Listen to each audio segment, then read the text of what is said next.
Adrian Cole had $41.73 left in his bank account when the woman he planned to marry told him she was embarrassed to be seen with him. For a moment, he thought he had misunderstood her. Maya sat across from him inside Orla, one of the most expensive restaurants in Belhaven.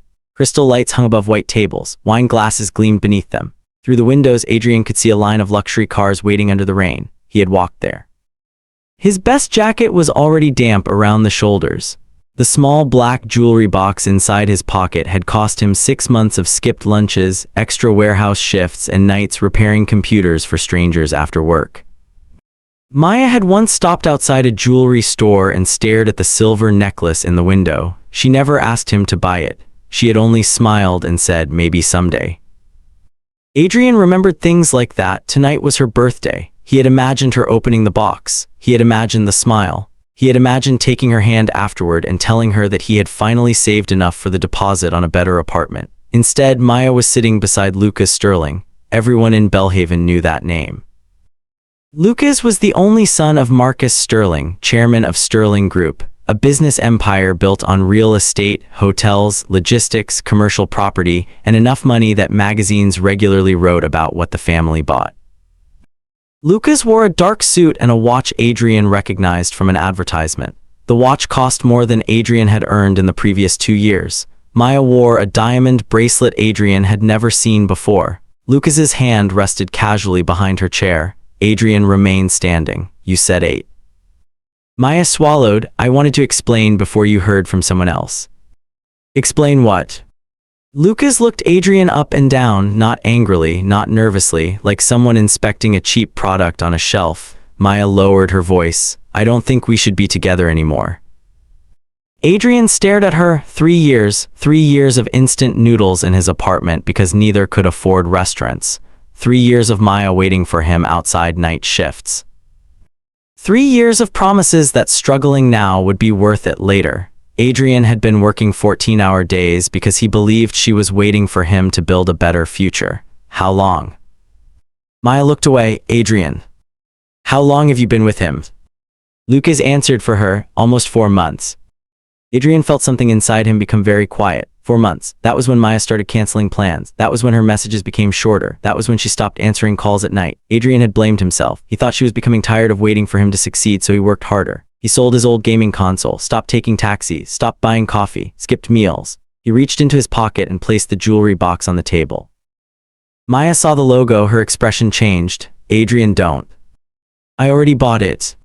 Lucas reached for the box before Maya could stop him. He opened it. The silver necklace rested inside. Lucas stared at it for 2 seconds, then he laughed. Maya's face reddened. Lucas. What? He lifted the necklace with 2 fingers. How much was this? Adrian said nothing. 300. Give it back. Lucas looked at Maya's wrist, then raised her hand. This bracelet was 26,000. Maya pulled away. Enough. Lucas smiled at Adrian. A woman like Maya shouldn't have to wait 3 years for a necklace. Adrian looked at Maya. He waited. 1 sentence would have been enough. She could tell Lucas to stop. She could say Adrian had worked for that necklace. She could say 3 years meant more than a bracelet. Instead, Maya looked at the table. That hurt more than the cheating. Adrian took the necklace from Lucas and closed the box. Maya whispered, I'm sorry. A waiter had stopped nearby. People at the next table were watching. Lucas noticed them. His smile widened. He raised 1 finger. Put whatever he ordered on my bill. Adrian had not ordered anything. Lucas placed a black card on the tray. Don't take this personally. Adrian looked at him. Lucas leaned back. Some people spend their whole lives trying to reach a world they were never born into. He gestured around the restaurant. This world. Then he nodded toward Adrian's wet jacket. You should find somebody more realistic. Adrian looked at Maya. Tears had started forming in her eyes. A few months earlier, seeing her cry would have destroyed him. Tonight, he felt strangely empty. He picked up the jewelry box. Happy birthday. Then he walked away. Maya called his name once. He did not turn. Rain hit him the moment he stepped outside. He walked because he could not stand the thought of sitting beside strangers on a bus. His landlord called after 10 minutes. Adrian declined. A message followed. Rent is 6 days late. I need IT tomorrow. Adrian opened his banking app. $41, $73. The necklace had cost $480. He laughed once. It came out wrong. His shoe slipped on the wet pavement. The phone flew from his hand and struck the curb. The screen cracked from corner to corner. Adrian stared at it. Perfect. He picked it up, black screen. He pressed the power button. Nothing again, nothing. He shoved it into his pocket and kept walking. 3 steps later, the phone vibrated. Adrian pulled it out. White text appeared against the darkness. Analysis initialized. He frowned. The camera opened by itself. The lens was pointed at the jewelry box. Object identified, sterling silver necklace. Current estimated resale value, $118. Maximum VRIFID value within 365 days, $121. Adrian tapped the screen. Nothing happened. He pointed it toward a parked SUV. Current market value, $51,200. Projected value in 365 days, $43,800. He turned toward a bicycle. Current market value, $690. Projected value, $540. A vending machine. Current value, $1,840. Projected value, $1,310. Adrian stopped walking. Across the road, a second-hand shop was closing. Old lamps, radios, paintings, clocks, and furniture crowded the window. He pointed the phone toward them. A clock, $80 now, $70 later. An old radio, $45 now, $62 later. A box of watches, $120 now, $114 later. Then the phone vibrated. Adrian slowly moved the camera back. A small landscape painting leaned behind 2 lamps. Current asking price, $29. Maximum VRIFID value within 365 days, $96,000. Adrian stared. He moved the phone away. Back again, $29, $96,000. The store owner switched off the lights. Adrian looked at the sign. Open 9:00 a.m. At 8:42 the next morning, Adrian was outside. The owner arrived carrying coffee. You waiting for me? That painting. What painting? Adrian pointed through the glass. The owner unlocked the door. You came this early for that thing. How much? $29. Adrian checked his account. $41.73. Rent was overdue. His refrigerator contained half a loaf of bread, 2 eggs, and a bottle of water. He bought the painting. $12.73 remained. He carried it home under his jacket. For 3 hours he found nothing. No famous signature, no expensive frame, no recognizable painter, no useful auction record. He began wondering if grief had finally made him stupid. Then he removed the backing. A folded paper was hidden between the canvas and frame. A gallery certificate dated 1968. The owner listed on the certificate was Henry Vale. Adrian searched. Nothing. He searched old newspaper archives. Still nothing. Then he found a scanned article from 40 years earlier. Henry Vale had run a tiny private gallery and supported several unknown artists. One name caught Adrian's attention. Samuel Arden. Arden's paintings now sold for millions. Adrian examined the canvas again. The visible landscape looked nothing like Arden's work. He contacted an appraiser anyway. The first email received no reply. The second received one sentence. Send photographs of the rear frame and lower right corner. Adrian did. 10 minutes later another message came. Do not clean or alter the painting. A specialist arrived the next morning. The man spent almost an hour examining it. The visible work isn't valuable. Adrian's stomach dropped. Then the specialist pointed at the canvas. But there's another layer underneath. Infrared imaging revealed a second painting beneath the landscape. A lost early work by Samuel Arden. Nobody knew why it had been painted over. Nobody cared once the auction house confirmed it. The opening bid was $20,000. Adrian watched online from his tiny apartment. $40,000, $58,000, $73,000, $81,000. The final hammer fell at $94,000. After taxes and fees, Adrian received far less. It still looked unreal when the money reached his account. He paid his landlord 3 months in advance. He bought groceries, replaced the refrigerator that had been making grinding sounds for 6 months. Then he sat on the edge of his bed and stared at the cracked phone. It had been right. Adrian spent the next week testing it. Ordinary objects could be scanned endlessly, but whenever the phone detected an unusually significant change in value, a counter appeared. After 3 such analyses, the screen displayed. Daily analysis capacity exhausted. Next analysis available in 21:44:03. 3 important scans per day. That changed everything. He could not walk through every pawn shop in Bellhaven searching for treasure. Every scan mattered, so Adrian began researching first. Estate sale, storage auctions, bankrupt businesses, old electronics, cars, jewelry, collectibles, art. He bought a discontinued watch for $1,200 and sold it for $11,000. A first edition novel hidden inside a box of ordinary books cost $90 and sold for $6,000. The university liquidation contained an engineering prototype that Adrian purchased for $4,000. 2 weeks later, a technology company authenticated it and paid $28,000. His account climbed, $70,000, $112, $180. Then Adrian made his first mistake. At an estate sale, the phone identified a children's toy. Current price $400, future value $52,000. Adrian nearly bought it immediately, then he researched why. The toy's creator was a famous designer in his 70s. The value spike occurred shortly after a date 6 months away. Adrian searched interviews. The man was alive, healthy as far as anyone knew. Adrian stared at the phone. For the first time, he understood that future value could be attached to events he did not want to happen. He left the toy behind. The ability did not tell him what was good. It only told him what something might someday be worth. Within 2 months, Adrian had more than $300,000. He still worked at the warehouse. His supervisor noticed his new shoes. Lottery. No. Drugs. Adrian laughed. No. Rich girlfriend. That one almost made Adrian laugh harder. No. The supervisor looked around the warehouse. Then why are you still here? Adrian had no answer. That night he realized he was clinging to the job because poverty had trained him to fear losing predictable income. He had spent years thinking security meant accepting whatever life offered as long as the paycheck arrived every Friday. The next morning he resigned. His supervisor thought he was joking. Adrian thanked him for the work, then walked outside. Freedom felt less comfortable than expected. Without the warehouse schedule, he was alone with his decisions. So he built a routine: wake at 6, exercise, study accounting, study finance, study negotiation, research opportunities. Use scans only after completing research. He treated the strange phone like capital: limited, powerful, dangerous if wasted. His realized profit crossed $500,000. The phone changed. Total realized profit threshold reached. Additional category unlocked. Enterprise analysis. Adrian read the message several times. Businesses. He started walking through Bellhaven's commercial districts. A printing company. Current enterprise value $2 $4 million. Maximum value within 36 months $2 $9 million. A struggling restaurant chain. Current value $4 $1 million. Maximum value $1 $2 million. A software startup. Current value $9 $6 million. Maximum value $14 $3 million.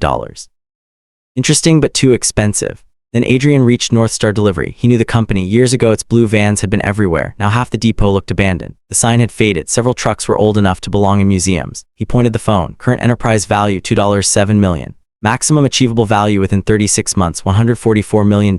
Probability under current condition 8%. Adrian stared. $144 million, but only a 8% chance. The phone was no longer showing a future likely to happen. It was showing a future that could happen somehow. Adrian spent 2 weeks investigating North Star. The business was terrible: debt, lost customers, old equipment, shrinking margins. The founder, Raymond Park, was 72 and tired. His children wanted nothing to do with the company. 3 large customers represented almost half its revenue. 2 contracts expired within a year. There was no obvious reason North Star could ever be worth $144 million. Then Adrian found Noah Kim, 25 years old. Official title: Junior Systems Administrator. Actual workplace: a windowless room beside vehicle maintenance. Noah had built software that reorganized delivery routes using traffic, whether parcel density, driver availability, fuel prices, and customer delivery windows. North Star barely used it. The operations director believed software complicated something drivers had been doing for decades. Adrian asked Noah to demonstrate. Using only one district, delivery time dropped 14%. Fuel use dropped 11%. Late deliveries nearly disappeared.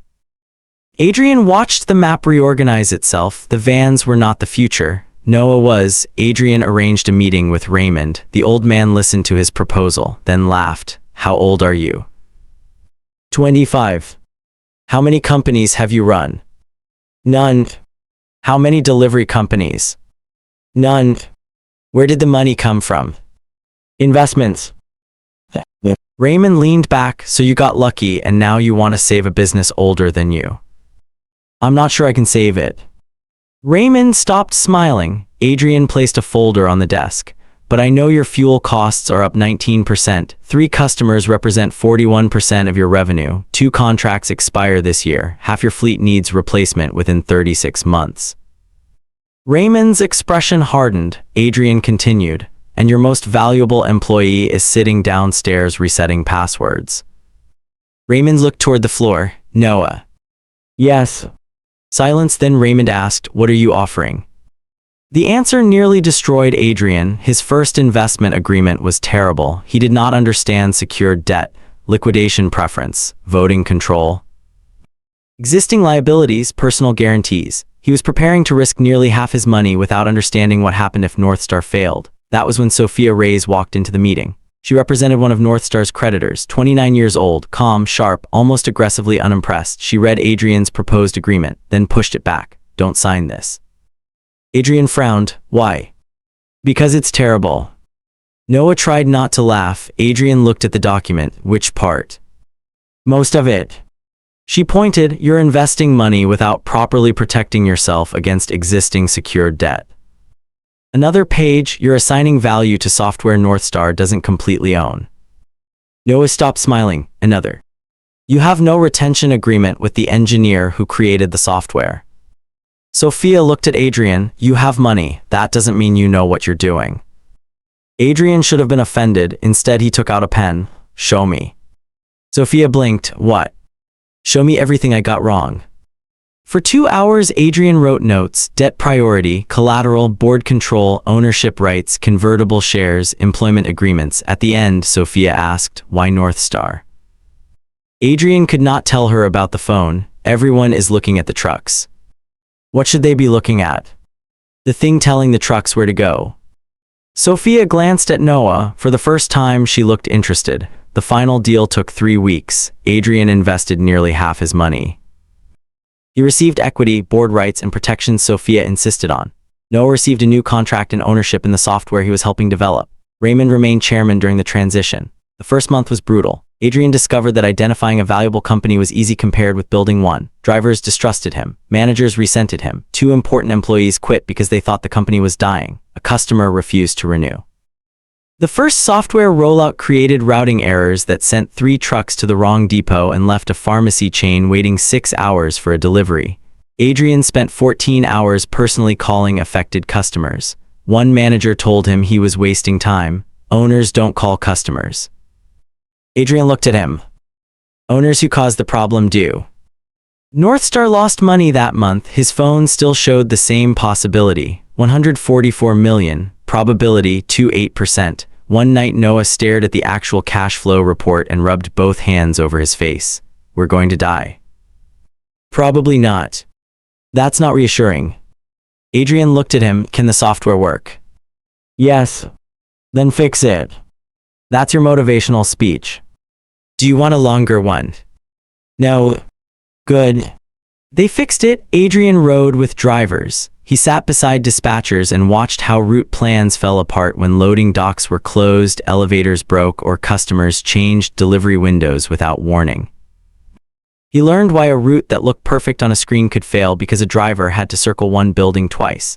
He learned that people who design systems from offices often misunderstood what happened on the road. He learned the names of the mechanics. He learned which clients paid late. He learned which managers blamed everyone else when targets were missed. Then he made his first major personnel decision.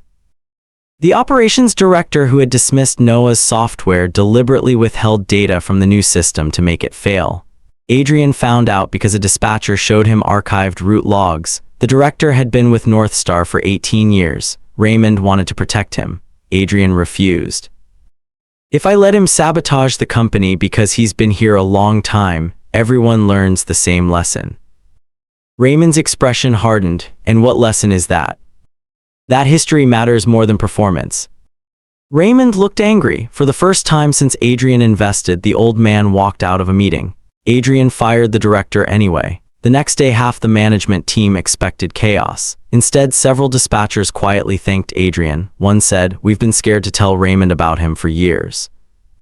That was when Adrian learned another lesson. Being liked was not the same as being trusted. 3 months later, losses slowed, then stopped. The phone changed. Probability 46%. A month later, 7.9%. Then 12.3. Adrian scanned less often.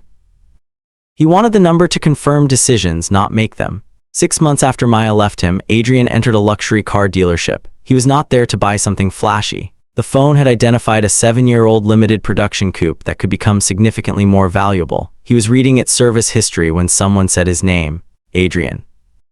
He looked up. Maya stood across the showroom. Lucas was beside her. For several seconds, nobody spoke. Maya looked different. Designer handbag, diamond earrings, hair perfectly styled. Adrian wondered if he looked different too. He wore better clothes now, nothing extravagant. What had changed most was that he no longer felt nervous standing near Lucas Sterling. Lucas smiled first. No way. Adrian returned to the documents. Lucas approached. You work here? No. Lucas looked at the car. You buying that? Possibly. He laughed. This model is ancient. 7 years. Exactly. Maya watched Adrian. He barely looked at her. That bothered her more than she expected. Lucas leaned against the car. You know vehicles depreciate, right? Usually. You should ask someone before throwing money around. A dealership manager hurried over. Mr. Cole.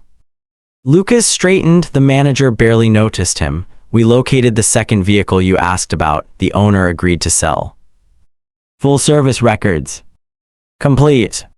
Original parts. Everything. Good. The manager smiled. The dealership owner also asked me to thank you for the previous purchases. Lucas frowned. Previous purchases. The manager nodded politely. Mr. Cole acquired 2 collector vehicles through us last month. Maya looked at Adrian. Lucas laughed again, but more quietly. Collector vehicles.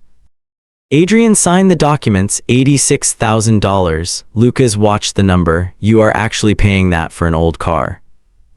Looks like it. People make a little money and suddenly think they're investors. Adrian looked at him. Maybe. Then he left. 4 weeks later, the manufacturer announced that the model had been part of the final production run personally approved by its legendary founder before retirement. Collectors rushed to buy surviving examples. Adrian sold his for $390,000. Lucas heard about it from the dealership. That night he searched Adrian Cole's name online for the first time. North Star appeared. Adrian's investment appeared. A local business article appeared. Young investor BETS on dying delivery company. Lucas read the entire thing. Maya watched from across his apartment. Why do you care? Lucas closed the laptop. I don't. He opened it again 10 minutes later. North Star continued growing. Noah's software allowed the company to serve smaller businesses profitably. Instead of competing with giant logistics companies for the same enormous contracts, Adrian targeted customers others ignored. Independent pharmacies, local online shops, restaurants, furniture stores, small manufacturers. A truck could deliver to 30 unrelated businesses on one intelligently designed route. Empty mileage dropped, margins improved. Then Adrian saw a different opportunity. An abandoned distribution center outside Belhaven. Current asking price $1.2 million. Projected value in 24 months $7.8 million. He could not afford it alone without risking North Star. He brought the deal to Sophia. She looked at the property, then at Adrian. North Star will need another depot. We don't. We will. You say things like they're facts. I'm optimistic. You're suspicious. Adrian smiled. They formed a small investment group. The seller accepted $1, $5 million. $6 months later, the government announced a highway expansion less than a mile away. Property prices jumped.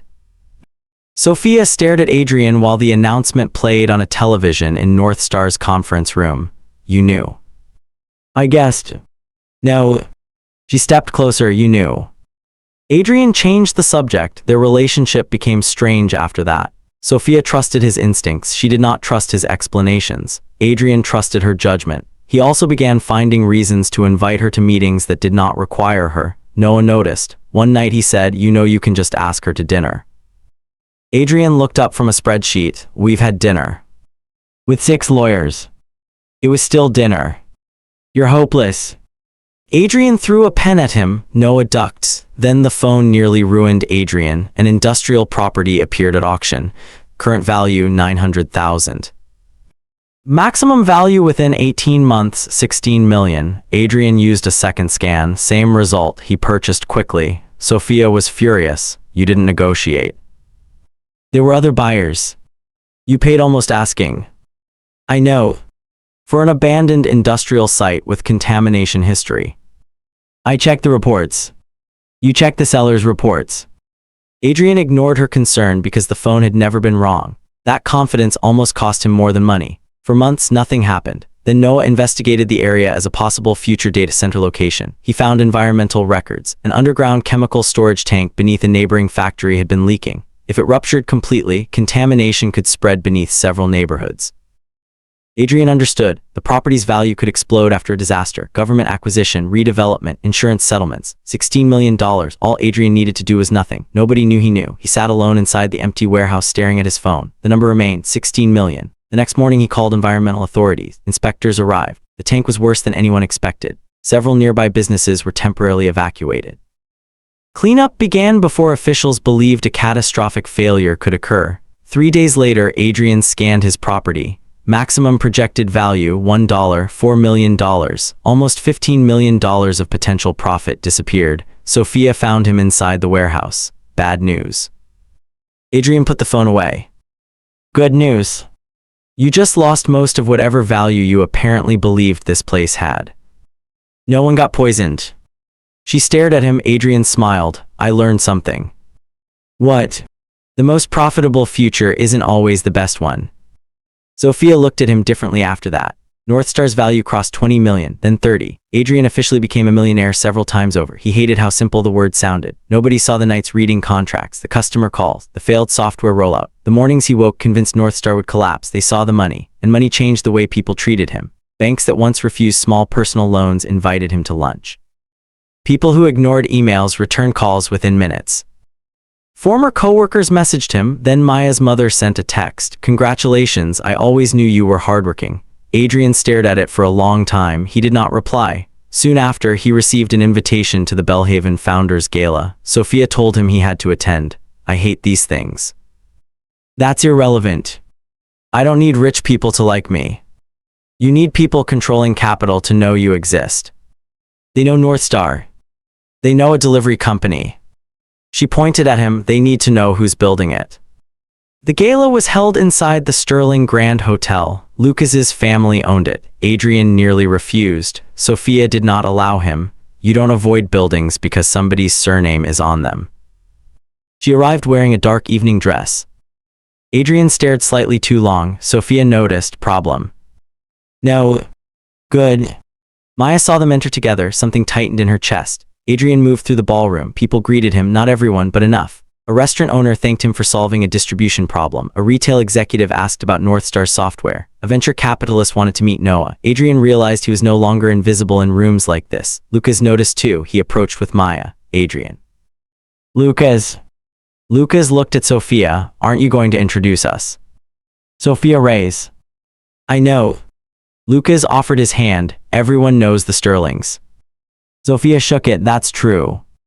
Her tone made it difficult to tell if that was praise. Maya looked at Adrian. Hi. Hi.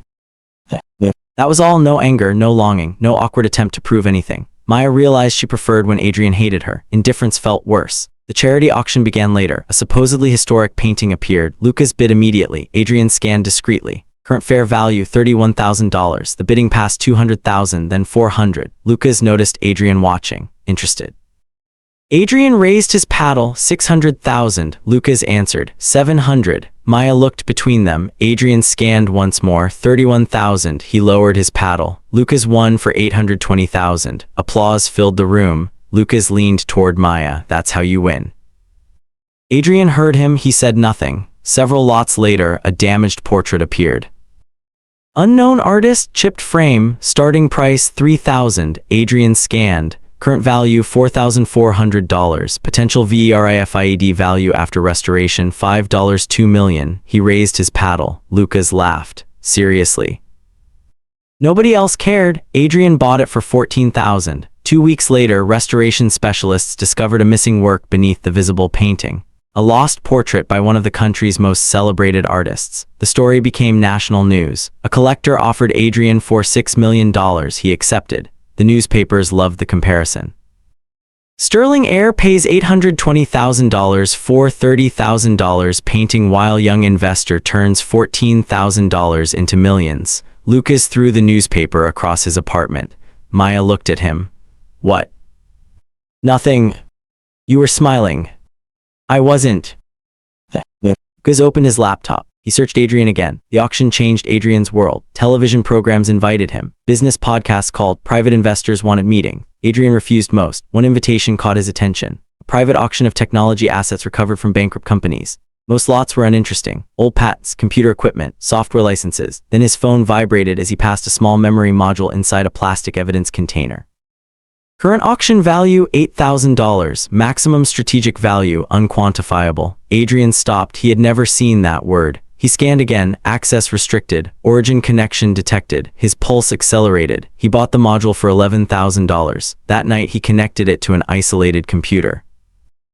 Encrypted files appeared. Most were corrupted. One folder opened. Cold Dynamics. Adrian stared at the name. He had never heard it. Inside were partial financial prediction models. Property, commodities, companies, future price simulations. The structure looked disturbingly similar to his phone. A photograph was attached to one file. Adrian opened it. His father stood in the center, Thomas Cole, younger, smiling. Beside him stood 6 people. One was Marcus Sterling. Adrian stared. His father had supposedly been an ordinary financial consultant. Why was he standing beside a future billionaire inside a company Adrian had never heard of? He drove to his mother's house the following morning. She denied knowing Cole Dynamics. Adrian placed the photograph on the table. Her face changed. Where did you get that? What was Dad doing? Adrian. What was Cole Dynamics? She sat down slowly. For years, Adrian believed Thomas Cole worked as a financial analyst. That was only partly true. Before Adrian was born, Thomas founded Cole Dynamics. Its goal was to analyze enormous amounts of data and predict how events could change future value. Markets, property, technology, consumer behavior, natural resources. Thomas believed value could be predicted if enough variables were measured. The company became valuable quickly. Powerful investors joined. Then everything collapsed. Lawsuits, missing money, internal accusations, a laboratory fire. Thomas disappeared. Months later, Adrian's mother received documents stating that he had died overseas. No body was returned. Only paperwork and a closed coffin. Adrian stood. You never saw him. No. You told me you did. I told a 13-year-old boy his father was dead because that's what I was told. She began crying. Adrian regretted his tone immediately. I'm sorry. His mother went upstairs. She returned carrying a locked metal case. Inside were old photographs, company badges, share certificates, a damaged tablet, research papers, and several handwritten letters Thomas had sent before he vanished. Adrian pointed his phone toward one share certificate. The screen went black. Origin asset identified. Ownership status contested. Estimated restored enterprise value $8, $6 billion. Adrian almost dropped the phone. $8.6 billion. Another message appeared. Legacy device compatibility confirmed. Adrian's stomach tightened. The phone was not random. Whatever happened the night Maya left him had activated something connected to his father. His mother watched his expression. What is on that phone? Adrian hesitated. For the first time, hiding the truth from someone he loved felt wrong. He showed her. Not everything. Enough. She stared at the screen while it evaluated an old desk lamp. Then she sat down again. Thomas said he destroyed them. Adrian froze. Them. His mother realized she had said too much. Before Adrian could ask another question, someone knocked on the door. 3 men in dark suits stood outside. One handed Adrian an envelope. Marcus Sterling wanted to meet. Sterling Tower occupied 60 floors of downtown glass. Marcus met Adrian alone. He was nothing like Lucas. No jokes, no insults, no need to prove he was powerful. Marcus placed an offer on the table. He wanted Adrian's shares in North Star. The price was almost twice what Adrian believed they were worth. No. Marcus increased it. Adrian read the second number. It was enough money that the old version of him would have thought it fictional. No. Marcus leaned back. You don't seem impressed by numbers. I've learned numbers don't always mean what people think. Marcus stared at him. You sound like Thomas. Adrian's body stiffened. You knew my father. Yes. Was he your partner? For a time. What happened? Marcus ignored the question. How much did Thomas teach you? My father supposedly died when I was 13. Marcus's expression shifted. Supposedly. Adrian stood. What does that mean? Marcus immediately became guarded. Ask your mother. I already did. Adrian placed the Cole Dynamics certificate on the table. For the first time, Marcus Sterling looked afraid. Where did you get that? My family. Marcus looked toward Adrian's pocket, almost as if he could see the phone through the fabric. Then he said something Adrian never expected. Sell North Star. No. Take the money, leave Bellhaven. Why? Because you have already attracted attention. Who's? Marcus stood. The meeting was clearly over. Adrian blocked the door. Did you kill my father? Marcus stared at him. No. Did you destroy his company? I helped. Adrian's hands tightened. Marcus continued. I tried to acquire Cole Dynamics. I funded lawsuits, competitors. I pressured Thomas. I convinced 2 investors to abandon him during a financing round. Why admit that? Because what happened after that was bigger than me. What happened? Marcus looked toward the windows. Thomas discovered someone inside Cole Dynamics was using his models to manipulate events instead of predicting them. Adrian thought of the phone. Manipulate how? Imagine knowing a company will collapse next year. Marcus looked directly at him. You can profit. Adrian nodded. Now imagine you can make the collapse happen tomorrow. Silence. Marcus continued. A loan gets rejected. A supplier suddenly changes terms. A damaging rumor appears. One executive receives an offer to leave. Another investor panics. Individually, each event looks ordinary. Together, they create the future you wanted. Who is doing it? I don't know. You're lying. I wish I were. Marcus stepped closer. If you inherited one of his devices, stop using it. Adrian's blood went cold. Marcus knew. That evening, Northstar lost one of its biggest clients. The following morning, another customer canceled. A supplier suddenly demanded immediate payment instead of the usual 30-day terms. A bank suspended an approved credit expansion. Within 48 hours, 3 unrelated problems hit at once. Someone was squeezing the company. Lucas called Adrian. You should have taken my father's offer. Did he tell you to call me? He doesn't need to. Adrian heard satisfaction in Lucas's voice. Northstar isn't in your world. You got lucky for a while. That's over. The call ended. Adrian understood that Lucas believed Marcus was attacking Northstar, but Marcus had warned Adrian to run. Something did not fit. Adrian called Sophia and Noah. They worked until after midnight. Northstar had cash, but if the pressure continued, expansion would stop, then losses would begin. Adrian scanned the company. Maximum value 30 million. 2 days later, 22. Then 11. Then 5. For the first time since the phone activated, every meaningful analysis looked bad. No hidden asset, no obvious path. Adrian sat alone in his office. The cracked phone lay on the desk. For months, it had given him answers. He realized he had started assuming every problem contained a number he could find. He turned the phone off, then called Noah. How many deliveries can the system handle if we stop chasing corporate accounts? Noah paused. Why? Answer. Maybe 40% more. With the current fleet. If we redesign almost everything. Do it. Sophia entered. What are you planning? We're not fighting Sterling Logistics. They're taking your customers. Let them. Adrian changed Northstar's strategy. Sterling focused on huge corporate contracts. Northstar went smaller. Pharmacies, restaurants, independent online sellers, furniture stores, local manufacturers. Thousands of businesses that larger delivery companies disliked because every account was individually too small. Noah's software combined them. One truck could serve 30 unrelated companies efficiently. Drivers received bonuses for bringing in local customers. Warehouse employees referred family businesses. A dispatcher suggested a subscription plan for small merchants with predictable weekly volume. Adrian approved a test. It worked. Northstar added 70 clients in 1 month, then 140. Meanwhile, Sterling had a problem. Lucas had pushed aggressive discounts to take Northstar's corporate clients. The company won more volume than its network could handle. Late deliveries increased. Complaints grew. One large retailer threatened penalties. Another quietly returned to Northstar. Then a second. Adrian turned the phone back on weeks later. NORTHSDAR delivery. Maximum achievable value within 36 months, $211 million. Probability, 61%. Adrian smiled. The phone had not saved Northstar. He had. Maya appeared outside his office a week later. No designer dress, no diamonds. She looked tired. Can we talk? Adrian led her inside. For several seconds, she looked around at the office, the maps on the walls, the live route screens, and the employees moving beyond the glass. I drove past this place when you first invested. Adrian waited. Lucas said you were wasting your money. He wasn't the only one. Maya looked down. He's getting worse. That's not my problem. I know.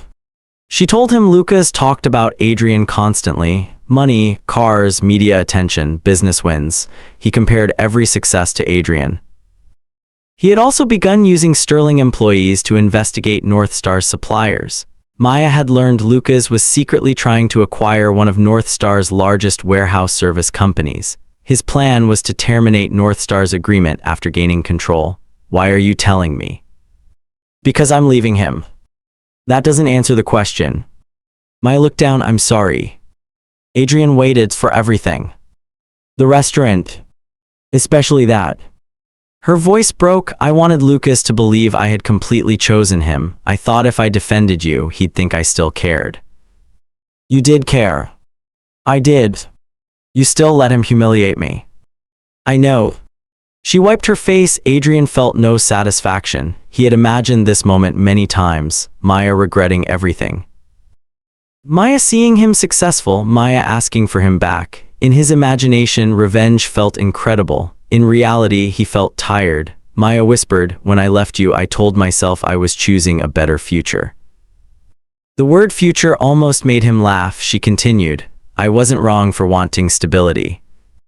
No, I was wrong about what I thought stability meant." Adrian nodded. "Do you hate me?" "No." That answer hurt her more than yes, she understood. Then she asked, "Could we ever try again?"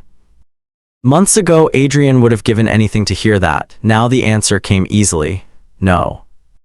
Maya nodded slowly. "I'm sorry." "So am I."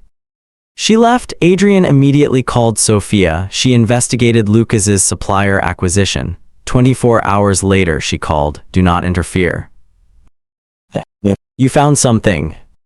The company has hidden environmental liabilities, pension obligations, and a pending lawsuit. "How bad?" "Very." Adrian smiled for the first time that day. Lucas completed the acquisition. Marcus discovered what his son had done only after the paperwork was signed. Sterling Logistics inherited nearly $40 million in liabilities. The board erupted. Lucas was stripped of operational authority. Northstar later purchased the supplier's healthy warehouse assets during restructuring for a fraction of their value. Lucas waited outside Adrian's office 3 days later. "You knew." Adrian walked toward his car. "You could have stopped me." "Why would I?" Lucas grabbed Adrian's sleeve. Security moved. Adrian raised a hand. They stopped. Lucas released him. "You think you're better than me now." Adrian looked at him. Months earlier, this confrontation would have been everything he wanted. Now Lucas looked smaller than Adrian remembered. "When we met, I thought you took Maya because you were better than me." Lucas's face tightened. "Then I thought becoming richer than you would prove something." Adrian shook his head. "I don't need that anymore." "You got lucky." "Maybe." "This disappears eventually." "Maybe." "My family has been rich for generations." "Congratulations. You'll never be one of us." Adrian smiled. "That's the first thing you've said that actually makes me feel better." He walked away. Sophia was waiting inside his car. She had watched the entire confrontation. "That was surprisingly mature." "I considered punching him." "Less mature." "I changed my mind." "Good." Adrian looked at her. Sophia smiled. Neither spoke for a few seconds. Then she said, "Dinner." "What?" "Dinner, no lawyers, no Noah, no contracts." Adrian blinked. "Are you asking me?"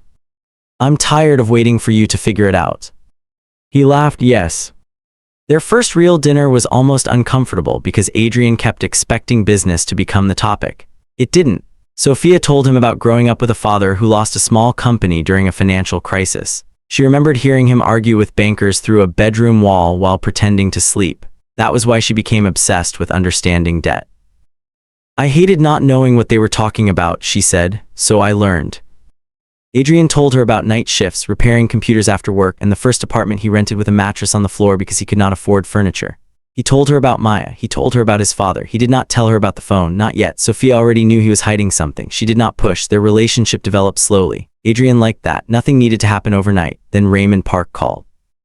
The founder of North Star wanted to see Adrian privately. Raymond placed an old photograph on the table. It was the Coal Dynamics photograph. Raymond stood in it too, younger, beside Thomas. Adrian stared. "You knew my father?" "Yes." "You knew who I was when I approached North Star?" "Yes." Adrian stood. "You let me invest because of him?" "No." Raymond looked at him. "I let you through the door because of him. I accepted your money because of you." "Why didn't you tell me?" "Thomas told me not to." "My father is dead." Raymond shook his head. "No." Adrian stopped moving. Raymond opened a cabinet. Inside was an envelope. The handwriting on the front made Adrian's chest tight. Birthday cards, school notes, his father's handwriting. The letter had been written 11 years after Thomas supposedly died. Adrian opened it. Only 3 instructions were written inside. If Adrian finds NORTHSTR by himself, give HIM access. If someone directs Adrian to NORTHSTAR, destroy everything. Do not trust any device that claims to show HIM the future. Adrian slowly looked at his phone. Raymond whispered, "Thomas was terrified that thing would find you." "Where is he?" "I don't know." Raymond explained that Northstar had been one of Cole Dynamics' first real-world test partners.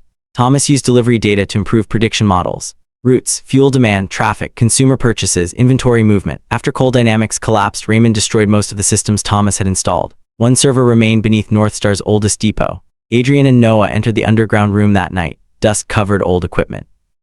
A single server rack stood disconnected. Noah looked at it. This hardware is ancient. Can you recover it? Maybe. They spent 2 days restoring power safely. The server activated. Most files were encrypted. Then Adrian placed his phone near the machine. One screen lit up. Welcome, Adrian. Noah stepped backward. Your dead father built a server that knows your name. Apparently. Video opened. Thomas Cole appeared on the screen. Older than Adrian remembered. If Adrian was watching, Thomas said, then one of two things had happened. Either Thomas had returned voluntarily, or the predictive network had found Adrian. Thomas explained that Cole Dynamics eventually discovered something disturbing. The system's predictions became more accurate when connected to human behavior. Purchasing, communication, transportation, finance. The models did not merely predict prices. They predicted decisions. With enough information, they could estimate what people were likely to do. Then someone proposed the next step. Instead of observing decisions, influence them. Show one person a specific advertisement, delay another person's shipment, approve one loan, reject another, release one rumor, change one recommendation. Millions of tiny pushes could gradually move society toward outcomes selected by whoever controlled the system. Thomas refused, others did not. The recording cut. A final warning appeared. If your device displays future value, you have predictive access. If you encounter a device displaying future control, run. Adrian stared. Noah whispered, what the hell did your father build? The phone vibrated. Biological relation detected. Thomas Cole. Status. Act. Adrian stopped breathing. Another line appeared. Predicted transaction event. Location BLLHAVEN International Airport. Time until event 52 hours 11 minutes. His father was alive. Adrian told Sophia everything. He expected disbelief. Instead, she held out her hand. Give me the phone. Adrian passed it to her. She pointed it at her coffee cup. The value appeared, then her watch, then a painting on the wall. Sophia handed the phone back. I hate this. Understandable. No, I hate what it has done to you. Adrian frowned. You've spent more than a year wondering whether your choices are actually yours. He looked down. She was right. What do we do? Find your father. 52 hours later, Adrian waited inside Belhaven International Airport. Flights arrived. Families reunited, drivers held signs. The countdown reached 10 minutes. 5, 1, 0. 4 men in dark suits appeared through international arrivals. Between them walked an older man, gray hair, thin face, a scar running from his temple toward his cheek. Adrian knew him immediately. Thomas Cole, his father, alive. Adrian could not move, then he started walking. Thomas did not hear him. Adrian moved faster. One of the men opened the rear door of a black sedan. A woman sat inside. Thomas stopped. She said something. He entered. Adrian ran. Thomas. His father turned. Their eyes met. Thomas's face changed. Shock, fear. He slammed his hand against the glass. The woman turned too, mid-30s, elegant, calm. She raised a phone. The interface looked almost identical to Adrian's. But her device had no cracks. No damage. Where Adrian's screen displayed future value, hers displayed 2 words. Future control. Adrian's phone vibrated violently. Unknown compatible device detected. Prediction interference. The woman smiled. The car accelerated. Adrian ran after it. Thomas pounded the rear window. He was shouting something. Adrian could not hear. The woman looked back. Her lips moved. Adrian read them. Found you. The vehicle disappeared into traffic. Sophia traced it through a private security contact. The car entered an underground garage owned by Meridian Capital. Adrian knew the name. Everyone in finance did. Meridian was one of the largest private investment organizations in the world. Banks, technology, healthcare, telecommunications, shipping, defense. Its portfolio touched industries across continents. Adrian pointed his phone toward Meridian's Belhaven headquarters. The screen went black. Analysis blocked. That had never happened. Sophia stared. Someone built a company your phone can't evaluate. Apparently. That's comforting.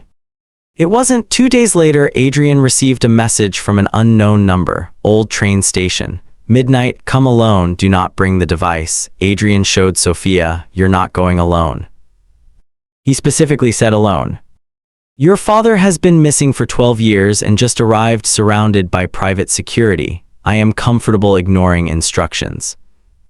Adrian left the phone with Sophia. He entered the abandoned train station alone. Thomas stepped from the darkness.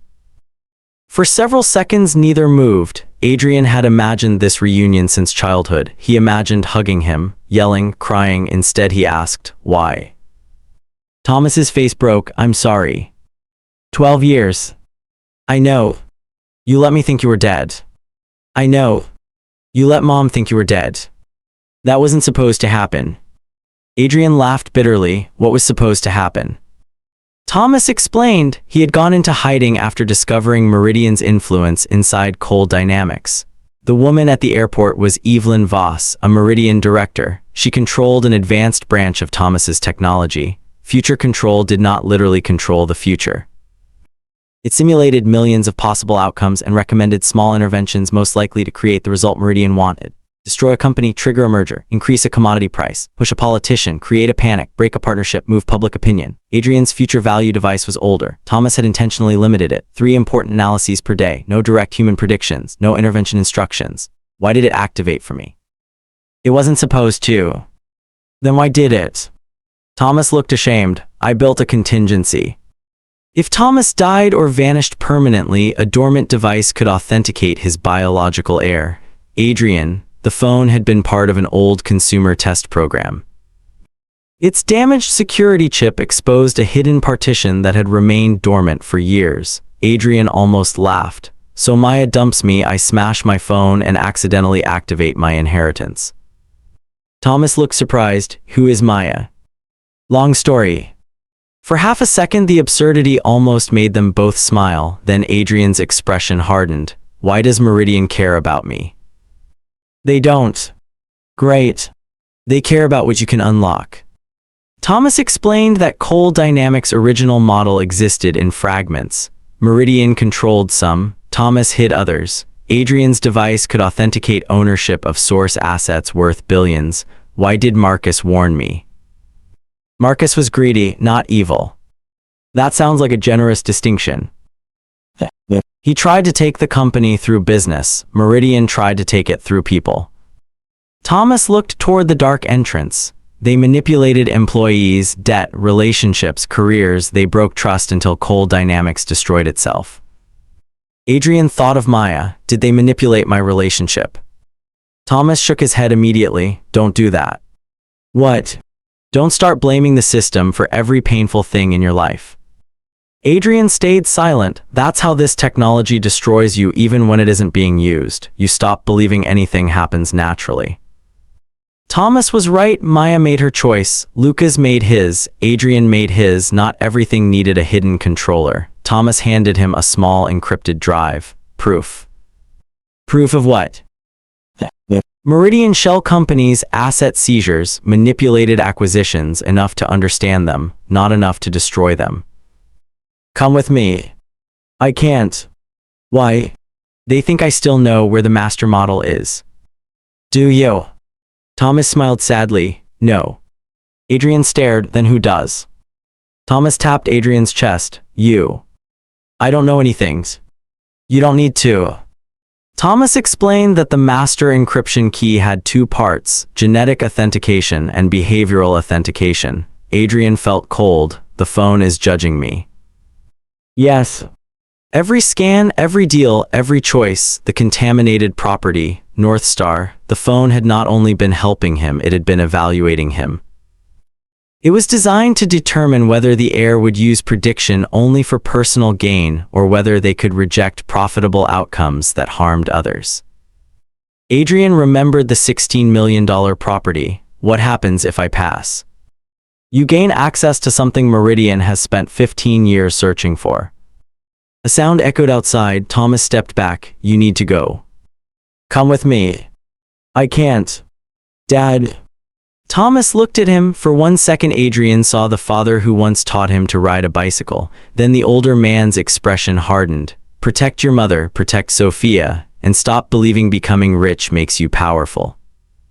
Thomas disappeared through another exit. The encrypted drive contained what Thomas promised: shell companies, payments, acquisitions, loans, dozens of businesses that failed after strange sequences of bad luck. A lender withdrew. A senior employee resigned. A regulator opened an investigation. A supplier changed terms. Then Meridian or one of its partners acquired the weakened assets months later. Nothing in the files directly proved that Meridian created the events. That was the terrifying part. Every individual decision looked normal. Adrian spent a week tracing the records with Sophia and Noah. At 3 in the morning, Noah leaned back from his computer. You know what bothers me? Everything. That too, but these guys don't need to hack anyone. He pointed at a timeline. If you know a company is already vulnerable, you only need to push one weak point. Sophia nodded. And if the push comes from a legitimate bank, investor, customer, or employee, it doesn't look coordinated. Adrian looked at Northstar's live operations screens beyond the glass. Thomas had told him becoming rich did not make him powerful. Adrian finally understood. A few $1,000,000 gave him freedom. It did not give him protection against an organization that could influence banks, investors, suppliers, and governments. He needed people, capital, information, companies strong enough to survive pressure. Northstar became the foundation. Noah's routing platform was separated into a new company, Northstar Technology. The first investor offered $60 million for a controlling stake. Adrian rejected it. The second offered $90 million. He rejected that too. Sophia thought he was being emotional. You can't reject every offer because your father warned you about control. I'm not. Then why reject $90 million? Because they want 51%. Which is control. Exactly. Sophia stared at him. That was literally my point. Adrian smiled, then we're agreeing. You're impossible. They eventually raised outside capital while keeping voting control divided among Adrian, Noah, and an employee trust. It was slower. It was also safer. Within 18 months, Northstar Technology licensed its routing system to logistics companies in 6 countries. Delivery firms that once laughed at Northstar now paid to use Noah's software. The combined companies crossed a valuation of $500 million. Adrian's personal stake made him wealthy on paper beyond anything he had once imagined. His lifestyle changed less than people expected. He bought a comfortable house near Northstar's main offices. He bought a reliable luxury sedan because Sophia refused to continue riding in the old used car he had kept for sentimental reasons. The passenger door only opens from the inside, she said. That's a security feature. That's a broken handle. Same result. She made him replace it. He bought good clothes because media interviews made his old suits look worse under studio lighting. But Adrian still checked prices on restaurant menus before ordering. Sophia noticed every time. One evening she put the menu down. You know you can afford the steak. I know. You've been reading the same page for 8 minutes. I'm considering options. You're comparing prices. I'm considering financially responsible options. She laughed. Adrian realized he loved making her laugh. Lucas's life moved in the opposite direction. After the disastrous supplier acquisition, Marcus removed him from company management. Maya left. The friends who once followed Lucas everywhere disappeared when he stopped paying for everything. For months, Adrian heard nothing about him. Then Lucas appeared in Northstar's lobby. Adrian almost refused to see him. Lucas entered without his usual confidence. No tailored suit, no expensive watch. He sat down and said, I need a job. Adrian thought he had misheard. What? My father cut me off. Why come here? Because nobody else will hire me for anything real. Adrian studied him. Months earlier, he dreamed about seeing Lucas humbled. Now the moment felt strangely empty. What can you do? Lucas laughed bitterly, apparently not much. Then learned. Adrian offered him an entry-level position inside Northstar's commercial property division. No executive title, no private office, a normal salary. Lucas stared at the number. This is less than I used to spend in a week. Then don't take it. Lucas took it. Sophia thought Adrian had lost his mind. Noah thought it was the funniest event in company history. Can I be his manager? No. Why not? Because you know nothing about commercial property. I can learn. You want to torture him. Also true. Lucas struggled. Managers younger than him corrected his work. Customers hung up. Employees who once feared his surname ignored it. He almost quit during his second week when a property manager made him redo an entire lease comparison because he had missed maintenance obligations hidden in an appendix. Adrian expected him to leave. Lucas returned the next morning at 7. Something unexpected happened over the following months. He became useful. Growing up around Marcus had taught him more about commercial property than he realized. Leases, zoning, development cycles, negotiation. He had simply never been forced to do any of it himself. One night Lucas stayed until 2 in the morning reviewing a warehouse acquisition. Adrian passed his desk. You know you can go home. Lucas did not look up. Deadline tomorrow. Welcome to being poor. Lucas finally looked at him. I'm not poor. You're making 60,000 a year. Lucas stared. Is that poor? Adrian laughed so hard Noah came out of his office to see what happened.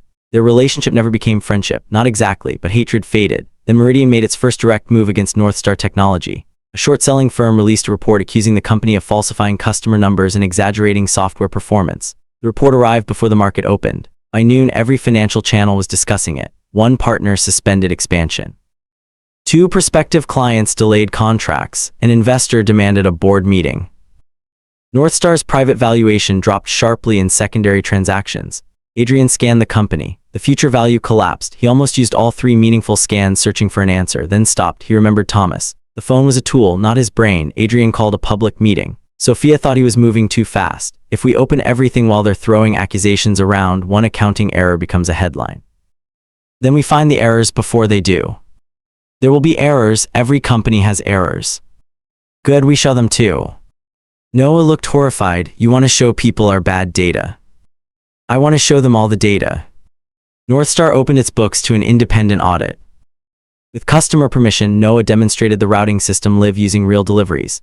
Drivers were interviewed without executives present. Customers were invited to explain why they used the platform. The attack changed direction. Journalists started investigating the short seller. Sophia traced its funding through 3 shell companies. The final one connected indirectly to Meridian investment vehicle. Not enough for court, enough for Adrian. The report began falling apart. Northstar had made mistakes, but the major claims were false. One customer, the short seller claimed did not exist, turned out to be operating under a subsidiary name. Another supposedly fake contract had already been renewed. The independent audit found minor accounting classification errors and no fraud. Attack failed. 3 delayed clients signed. One competitor publicly announced it would license Noah's system after the controversy exposed how well it actually worked. Northstar's valuation recovered beyond its previous level. The phone displayed a new line. Behavioral authentication, 87%. Adrian stared. Only 13% remained. He hated the feeling. Every choice was still being scored by a machine built before he was old enough to understand money. He put the phone face down.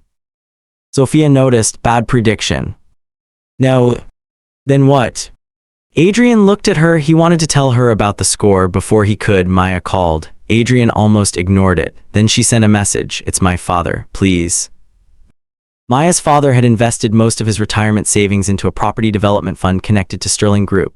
The fund was collapsing. Thousands of ordinary investors could lose money. Marcus Sterling was fighting to restructure it, but several banks wanted immediate liquidation. Adrian could have ignored it. Marcus had helped weaken coal dynamics years earlier. Maya had betrayed him. Lucas had tried to destroy Northstar. None of that had anything to do with thousands of retired teachers, mechanics, nurses, and small business owners who had put savings into the fund. Adrian agreed to look. Marcus met him in a conference room filled with lawyers. For the first time, they sat on the same side of a table. Why help? Marcus asked. Because retirees aren't responsible for what you did to my father. Marcus accepted the answer without defending himself.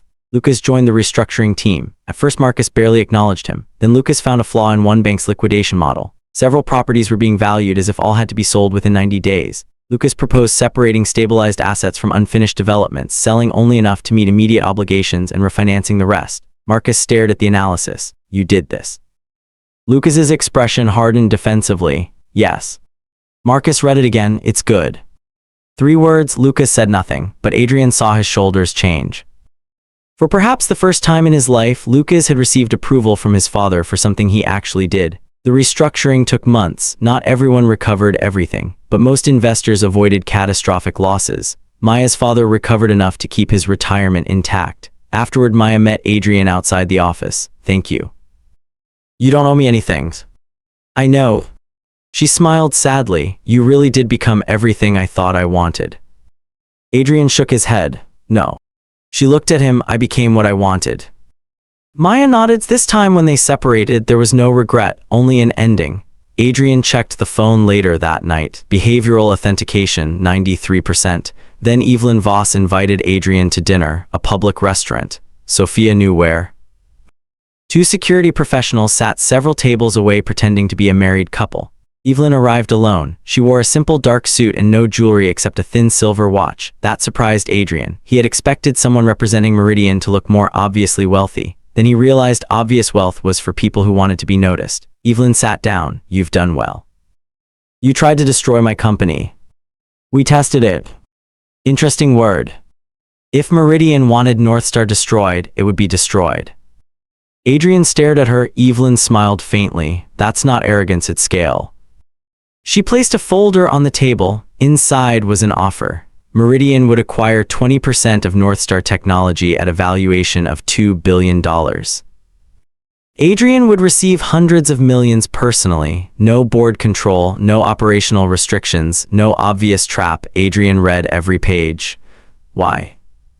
Because you're useful. That's flattering. You possess something we want. You also possess something we underestimated. What? Judgment. Adrian closed the folder. You don't know me. We know more about you than most people who claim they do. Adrian pushed the offer away. Evelyn did not look disappointed. You haven't heard the second offer. I don't need to. Your father. Adrian stopped. She placed a photograph on the table. Thomas inside a Meridian facility. Alive, no visible injuries. Adrian's hands tightened. Where is he? Safe. Let him go. Sell us your device. No. Then unlock the master model. I can't. Not yet. Evelyn already knew about the behavioral authentication. Adrian felt the ground shift beneath him. How do you know? Because one of the people who helped Thomas design it works for us. Who? Evelyn stood. You'll meet him soon. She left. That night, Adrian scanned Northstar. No problem. His house. No problem. Then, without thinking, he pointed the phone toward a photograph of Sophia on his desk. The device refused. Human analysis restricted. Adrian almost laughed from relief. Then a warning appeared. External intervention risk detected. Target Sophia REYS. No value, no prediction, only warning. Adrian called her immediately. No answer again. Nothing. He drove to her apartment faster than he should have. The front door was open. A lamp lay broken in the hallway. Sophia's phone rested on the floor. Adrian stepped inside. Sophia. No answer. He moved toward the living room. Something swung behind him. A metal lamp struck his shoulder. Adrian stumbled and turned. Sophia froze. Adrian. He stared at her. What are you doing? I thought you were them. Who? 2 men came in. Where are they? Sophia pointed toward the kitchen. One man lay unconscious on the floor. The rear door was open. Adrian looked at Sophia. You knocked him out. He grabbed me. With what? She raised a heavy metal bookend. Adrian stared at her. Relief hit so hard his knees almost weakened. Words came out before he could stop them. I love you. Sophia froze. Adrian froze too. That was not how he had planned to say it. The room went silent. Sophia slowly lowered the bookend. You're choosing now. Apparently. While there's an unconscious kidnapper in my kitchen. Timing has never been my strongest skill. She stared for 2 seconds, then laughed, then kissed him. The unconscious man groaned. Sophia pulled away. This conversation isn't finished. Good. Police arrived. The captured man carried no identification. His fingerprints belonged to someone declared dead 3 years earlier. His phone contained nothing except an encrypted messaging application that deleted itself while investigators watched. Meridian denied involvement. Of course, Adrian's behavioral authentication increased. 96%. He hated that. Someone had tried to take Sophia and the system treated his response like another exam. Adrian threw the phone across his living room. It struck the couch. Sophia picked it up. Breaking it worked well the first time. Not funny. A little funny. Adrian took the device back. I don't want it deciding whether I'm a good person. Then stop living for the score. He looked at her. Sophia continued. Make your decisions. Let the machine watch if it wants. Again, she was right. Adrian stopped checking the authentication. Instead, he prepared for Meridian.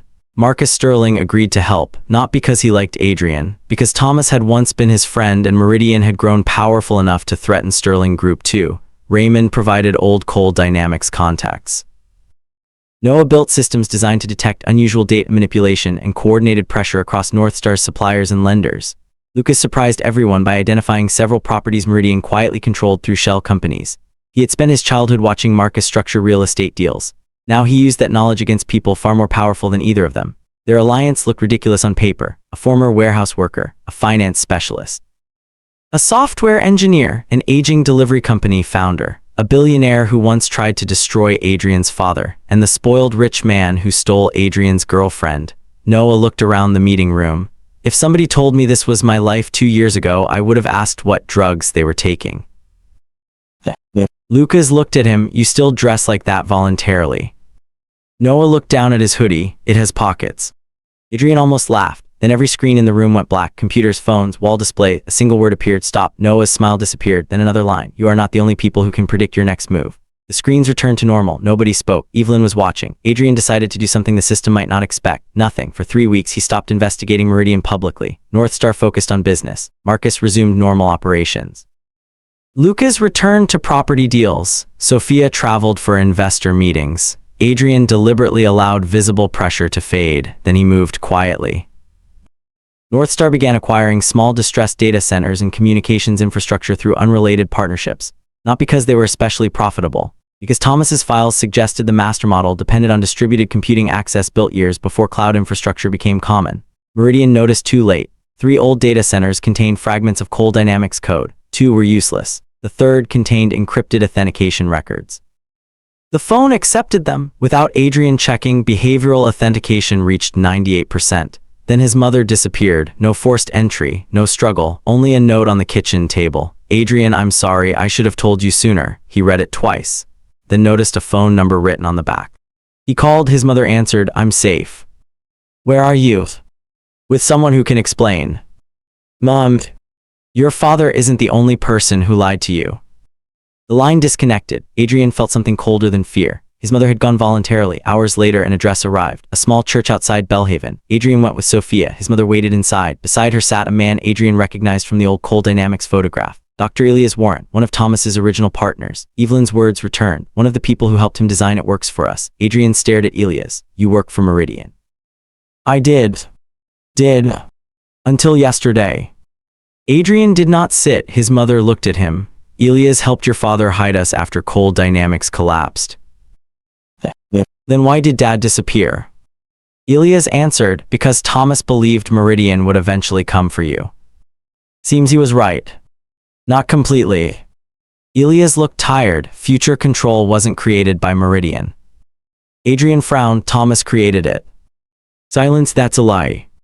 No.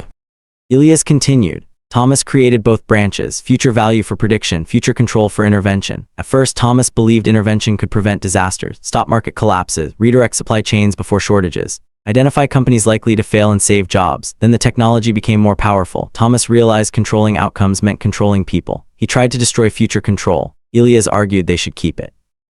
Meridian offered protection and funding. Thomas refused. Cold Dynamics split into factions. Adrian's mother whispered, your father wasn't running from a technology someone stole. He was running from something he built. Adrian felt sick. Why didn't he tell me? Because he was ashamed, Elias said. Elias placed a small black device on the pew, not a phone, a compact data module. The master model can't be unlocked by Meridian. It needs you. Why? Thomas made you the final authority before you were old enough to speak. Adrian stared. He used my genetics. Yes. Without asking. You were a child. Exactly. Anger rose. For years, Adrian had idealized his missing father, then blamed him, then wanted him back. Now he understood Thomas had tied his life to a machine before Adrian could choose anything. Elias continued. Meridian wants the model. Thomas wants it destroyed. What do you want? Elias looked at him. I want you to decide. Adrian laughed bitterly. Everybody keeps telling me that like I asked for any of this. His phone vibrated. He almost ignored it, then saw the message. Behavioral authentication 100%, master access available. Everyone stared. Adrian felt no triumph, only dread. A new option appeared, unlock. He did not touch it. That night Evelyn called, congratulations. You're watching. Always. That's creepy. It is efficient.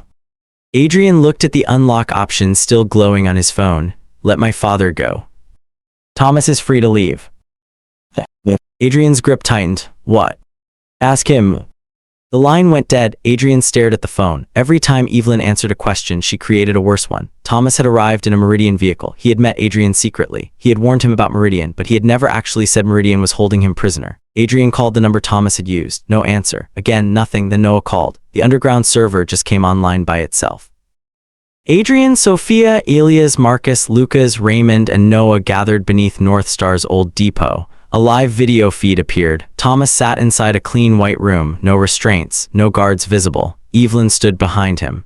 Adrian stepped toward the screen. Dad. Thomas looked directly at him. I'm sorry. Adrian laughed once. You're going to need to be more specific. Thomas closed his eyes. Then he told the truth. Meridian had not kidnapped him. Thomas returned voluntarily. For years he had hidden from everyone connected to Coal Dynamics, including Meridian. But as the original models spread into smaller copies, he became convinced that destroying every version was impossible. Governments were developing similar systems. Technology companies were getting close through consumer data. Financial firms were building weaker prediction engines independently. Thomas decided that an organization with global resources might be better able to contain the technology than scattered individuals. He contacted Meridian. Evelyn offered protection. In return, Thomas helped them understand the fragments they already controlled. Adrian stared in disbelief. You warned me about them. I warned you about future control. You told me to run. Because I needed you to reach master access without Meridian influencing your decisions. Adrian stepped closer to the screen. You used me. Thomas's face tightened. Yes. The word landed harder than any excuse would have. Every moral choice, every fear, every question about whether Adrian's success was his own, Thomas had known the device would evaluate him. He had allowed Adrian to believe Meridian was the single enemy because resistance made the behavioral test cleaner. Evelyn spoke. For what it's worth, I opposed that part. Adrian looked at her. You tried to kidnap Sophia. No. 2 men entered her apartment. That operation was not authorized by me. Convenient. Meridian isn't one person, Adrian. That is part of the problem. Marcus spoke from behind him. Who authorized it? Evelyn looked toward the camera, a director who has since disappeared. Dead, Lucas asked. I said disappeared. Noah whispered, that's somehow worse. Thomas leaned toward the camera. The master model is too dangerous to destroy. Adrian stared at him. You told Elias you wanted it destroyed. I changed my mind. You seem to do that whenever somebody else pays the price. Thomas flinched. Adrian continued. What exactly do you want me to do? Unlock it, transfer custody to Meridian under a restricted charter. So the people who already use future control get the master version. Under supervision. Adrian almost laughed. Thomas continued before he could respond. Climate disasters, supply shortages, financial collapses, pandemics, wars, there are events we can see forming long before governments react. And you want to manipulate people to stop them. If necessary. Adrian looked at Marcus. The billionaire's face had gone pale. This was no longer about who owned a company. Adrian asked Thomas one question. If the model said destroying North Star would save 10,000 lives somewhere else, would you do it? Thomas hesitated. That was the answer. Adrian looked at Sophia, then Noah, then Lucas, Marcus, Raymond, his mother, and Elias. They had all spent months thinking the master model was a treasure Meridian wanted. Adrian suddenly understood it was a burden nobody should own alone. He tapped unlock. Thomas exhaled. Evelyn stepped closer to the camera. The phone displayed a new option, transfer control. Meridian's name appeared beneath it. Then another option appeared, distributed authority. Elias stepped forward. I've never seen that. Thomas's expression changed. Adrian, don't. For the first time, Adrian smiled. Now you're scared. Distributed authority required multiple independent controllers. No single person could run the master intervention model. No single company, no Meridian, no Adrian, no Thomas. Prediction access could be separated from intervention authority. High-level intervention recommendations would require approval from independent key holders with different legal and technical roles. Thomas spoke urgently. You don't understand the consequences. Then explain them. Distributed control will slow response time. Good. In a real emergency, hours matter. Then build a process for emergencies. People will disagree. Also good. Adrian. Adrian looked at the screen. The final test was never whether I was good enough to control this, was it? Thomas stopped. Adrian finally understood. It was whether I understood that nobody is. He selected distributed authority. The underground servers came alive. Cooling systems activated. Encrypted processes began running across infrastructure Northstar had quietly acquired during the previous months. Thomas shouted something. Evelyn reached toward a console, too late. The system began splitting permissions. The first key went to Adrian as genetic custodian of the original Coal Dynamics ownership structure. The second went to an independent trust represented by Sophia, with strict fiduciary obligations preventing her from acting solely for Adrian. The third went to technical custodianship led by Noah and a board of engineers. The fourth went to a public interest foundation funded by recovered Coal Dynamics assets. A fifth key remained unassigned. The system requested an external watchdog. Adrian looked at Marcus. Marcus laughed immediately. Absolutely not. You're the richest person in the room. Exactly why I should not have it. Adrian looked at Lucas. Lucas raised both hands. Don't even think about it. Noah laughed. Elias stepped forward, then stopped himself. No. Everyone looked at him. I helped create this. I already failed once. The fifth authority was eventually assigned to a rotating independent oversight council with members from universities, civil society groups, and legal institutions. No permanent owner, no single government, no corporation, no billionaire, no family dynasty. Thomas stared through the screen. You don't understand what you've done. Adrian looked at him. For once, I think I do. Then every light in the underground room went out. Emergency systems immediately activated. Noah's face changed. That wasn't us. A red warning filled the screens. External override attempt. Elias whispered, Meridian. Evelyn turned away from the camera. Someone inside her facility was attempting to seize the model before distributed authority completed. Thomas shouted to someone off-screen. The feed shook. Noah moved to a terminal. They're attacking the old authentication layer. Can they take it? Adrian asked. If they break the transfer before all 5 keys finalize, maybe. The countdown on the wall showed 3 minutes and 20 seconds. The underground room suddenly became the center of a battle no one outside could see. No guns, no explosions. Only code, access keys, electrical systems, and people trying to decide who would own a machine capable of changing the lives of millions. Noah shouted instructions to engineers upstairs. Sophia called the Independent Trust's Emergency Council and demanded immediate legal activation of the new structure. Marcus contacted 2 data center operators he had known for decades and told them to ignore any Meridian request to disconnect Northstar infrastructure. Lucas found that one of the old facilities sat on property controlled by a Sterling subsidiary. Dad, they can't enter Site 3 without our physical authorization. Marcus looked at him, then revoke everyone. Lucas did. Adrian's phone displayed 90 seconds. Then Meridian's override gained access to one node. Noah cursed. They're inside Vancouver. Can you cut it? If I cut it, we lose enough redundancy that the transfer may fail.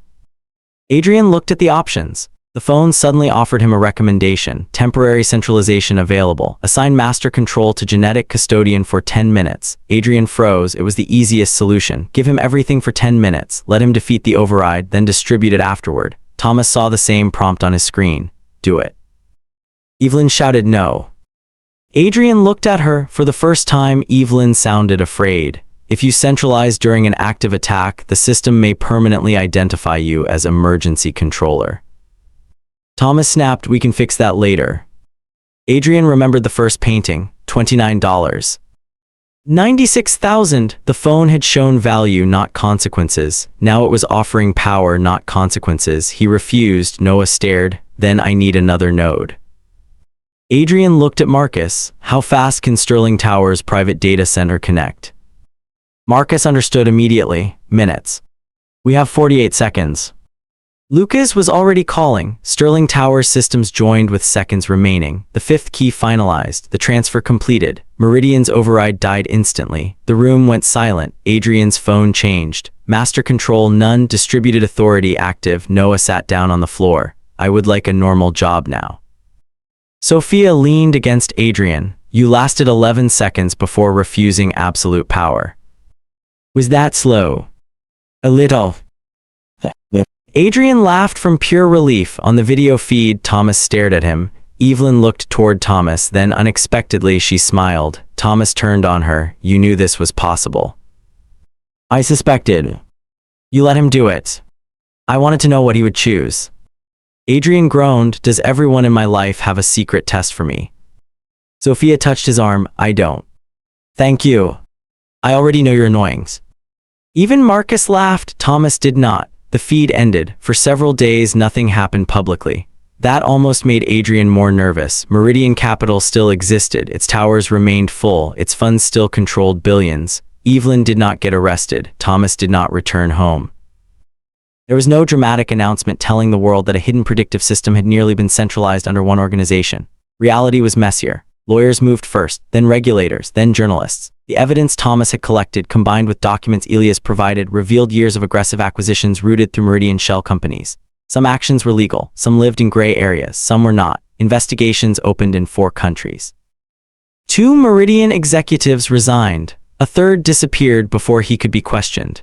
Evelyn stepped down from several boards but remained at Meridian while its directors fought internally over who had authorized the attack on Sophia and the attempted master override.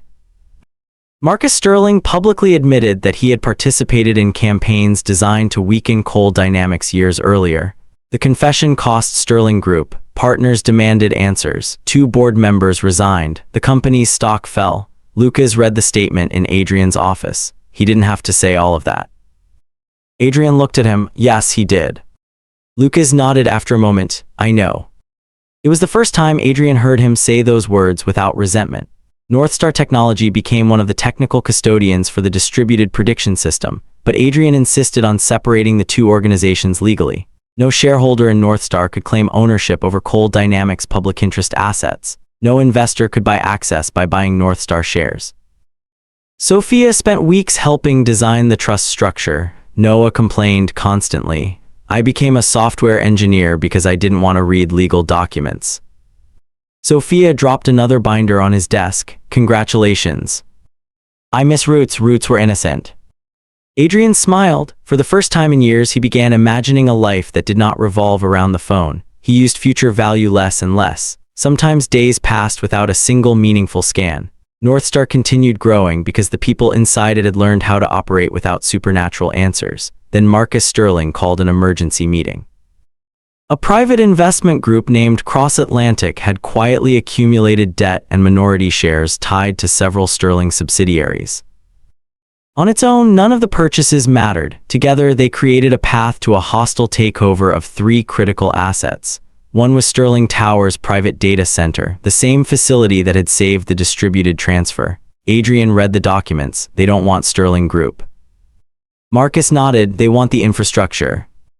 Sophia traced Cross Atlantic through layered holding companies. The final beneficial owner was hidden behind a Caribbean trust. Elias recognized one name among its directors, Julian Cross, former Meridian executive, one of the architects of the unauthorized override attempt. Evelyn had claimed he disappeared. He had not. He had simply moved first.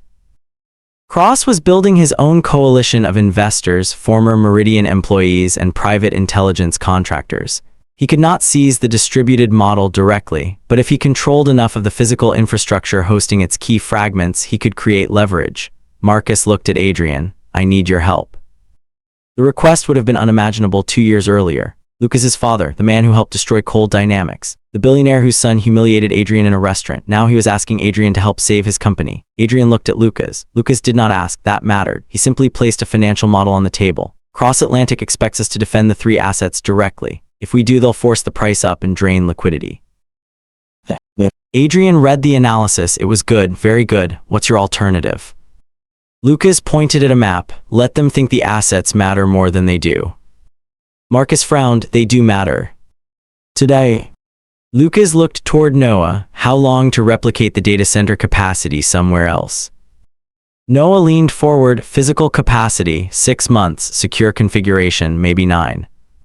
Lucas nodded. Then we don't defend the castle, we move the castle. Adrian smiled. Marcus stared at his son. Lucas continued. Sterling would publicly resist the takeover enough to convince Cross that the data centers were indispensable. Meanwhile, Northstar would quietly expand redundant infrastructure in facilities owned by independent partners. Once the migration was complete, Sterling could sell Cross expensive buildings that no longer gave him strategic control. Sophia added a condition. We need to make sure we're not committing fraud by hiding material changes from buyers. Lucas nodded, then disclosed the migration plans in the data room. Marcus looked confused. He'll see them. He'll see thousands of pages. We don't hide anything. We make sure the assets are still commercially valuable without the network. Adrian understood. Cross was not relying on secret information. He was relying on Sterling's fear. They would remove the reason to be afraid. The migration began. For 7 months, Cross Atlantic increased pressure. It bought debt, approached shareholders, funded analysts who argued Sterling should break itself apart. Marcus's board began losing patience. One director accused Adrian of using Sterling resources to protect his family's old technology. The accusation was partly fair. Adrian offered to reimburse migration expenses through the Public Interest Trust. Marcus refused. Sterling created part of this mess. We pay our part. That decision cost him millions. Adrian noticed something changing in Marcus too. People were not fixed characters in somebody else's revenge fantasy. Some grew, some didn't. Cross made his move before migration was complete. He offered Sterling shareholders a premium for enough shares to force a board vote. The financial press called it the Battle of Belhaven. For 2 weeks, every business channel discussed whether Marcus Sterling would lose the empire he built. Lucas worked 18-hour days. Adrian found him asleep at a conference table one morning with property documents under his arm. He woke him. Go home. Lucas sat up. Vote is in 48 hours. Exactly, you look dead. Lucas rubbed his face. Do you remember Orlia? Adrian went still. Of course. I thought I was teaching you something that night. Adrian said nothing. Lucas stared at the table. My whole life, my father told me everything could disappear if I got lazy. I thought that was ridiculous because nothing ever disappeared. There was always another car, another house, another account. He laughed quietly. Turns out he was right. I just didn't understand what he meant. Adrian looked at him. You were still an asshole. Lucas smiled. Absolutely. Adrian left coffee beside him. The vote arrived. Cross Atlantic expected Sterling to defend every asset. Instead, Marcus announced the completed migration of critical distributed network infrastructure to independent facilities. Sterling Tower's data center remained valuable. It simply no longer gave Cross leverage over the master system. Several institutional investors immediately reconsidered the takeover. Why pay a premium for assets whose strategic value had already moved? Cross increased his offer. Marcus refused. Cross increased it again. This time, Adrian's phone vibrated in his pocket. He had not used a meaningful scan in days. He looked at Cross Atlantic's offer documents. Current economic value to Cross Atlantic, $6.8 billion. Value after 90 days, $1.9 billion. Adrian frowned. Something else was coming. He could use another scan to investigate. Instead, he gave the number to Sophia without explaining how he knew. Look for what changes in 90 days.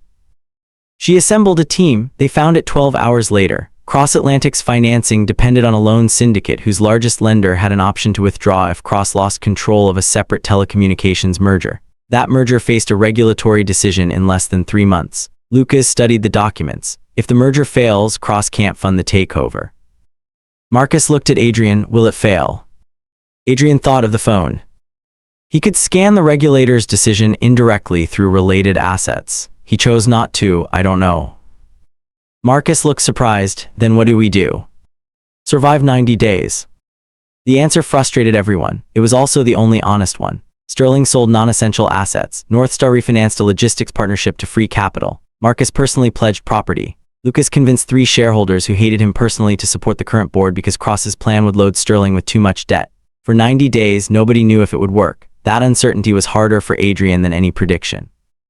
He had spent years learning to see value before everyone else. Now he deliberately chose not to know. The regulatory decision arrived on a Tuesday morning. The telecommunications merger was rejected. Cross Atlantic's financing collapsed within hours. Its takeover offer was withdrawn. Sterling survived. Marcus stood in his office looking over Belhaven. Lucas entered quietly. Marcus turned. For a moment neither spoke. Then Marcus held out his hand. Lucas stared at it. His father said, "You saved the company." Lucas shook his hand. His eyes were wet when he turned away. Adrian pretended not to notice. Cross Atlantic did not disappear, but Julian Cross lost billions and much of the leverage he had built. Regulators investigating Meridian began examining his network too. The physical infrastructure supporting the distributed model was now spread across independent operators in multiple countries. No single takeover could capture it again. For the first time, Adrian believed the immediate war might actually be ending. Northstar Technology continued expanding. 2 years after Adrian first walked into the dying depot, the company signed its largest contract yet with a national retailer. Then another logistics group adopted Noah's platform across Europe. A funding round valued Northstar Technology at more than $4 billion. Financial magazines started using a word Adrian still found ridiculous: billionaire. His stake, combined with his property holdings and Northstar delivery shares, was worth more than $1 billion on paper. The first time a reporter asked him how it felt to become the youngest self-made billionaire in Belhaven, Adrian almost corrected her. There had been nothing self-made about it. Raymond opened a door because of Thomas. Sophia taught him what he did not know. Noah built the technology that transformed Northstar. Drivers trusted a company that had nearly failed them. Even Marcus and Lucas eventually became part of the story. And somewhere beneath everything was a cracked phone that showed Adrian opportunities nobody else could see. He answered differently. It feels like a number. The reporter smiled. A very large number. Still a number.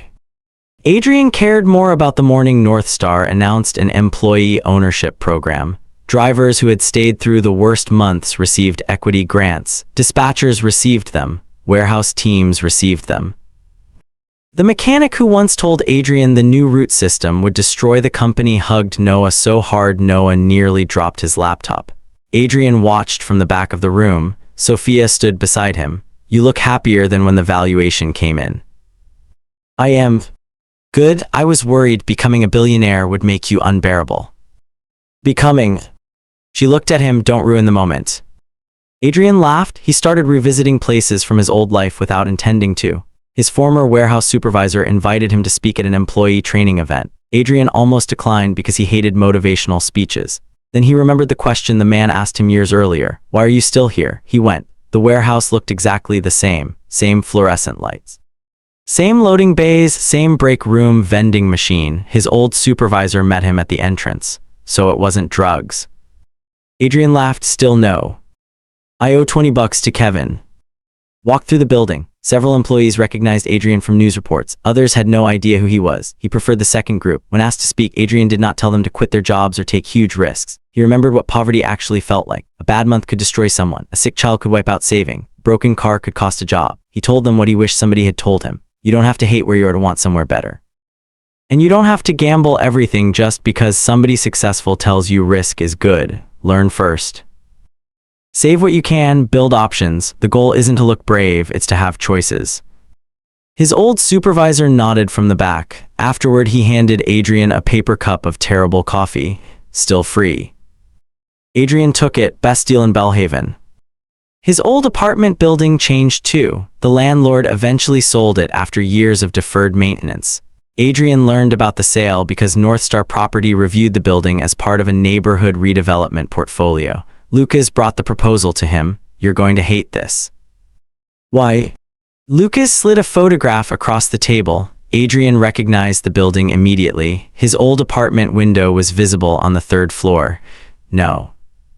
Lucas frowned. You didn't even read it. We're not buying it just because I used to live there. Good, because the building itself is awful. Adrian looked at him. Then why bring it? Lucas showed him the larger plan. The owner wanted to sell 4 neighboring buildings together. Developers were considering luxury redevelopment that would displace dozens of long-term tenants. Northstar Property had an alternative. Renovate the buildings in phases, keep most units affordable, add street-level commercial space, and use tax incentives designed for mixed-income housing. Adrian read the projection. The return was lower than luxury redevelopment. It was still profitable. Do it. Lucas smiled. I knew you'd say that. Don't get sentimental. You literally bought a neighborhood because your old apartment is there. 4 buildings are not a neighborhood. That's what billionaires say right before buying the 5th. Adrian threw a folder at him. Months later, his old landlord visited the renovation site. The man recognized Adrian immediately. You paid rent 3 months early once.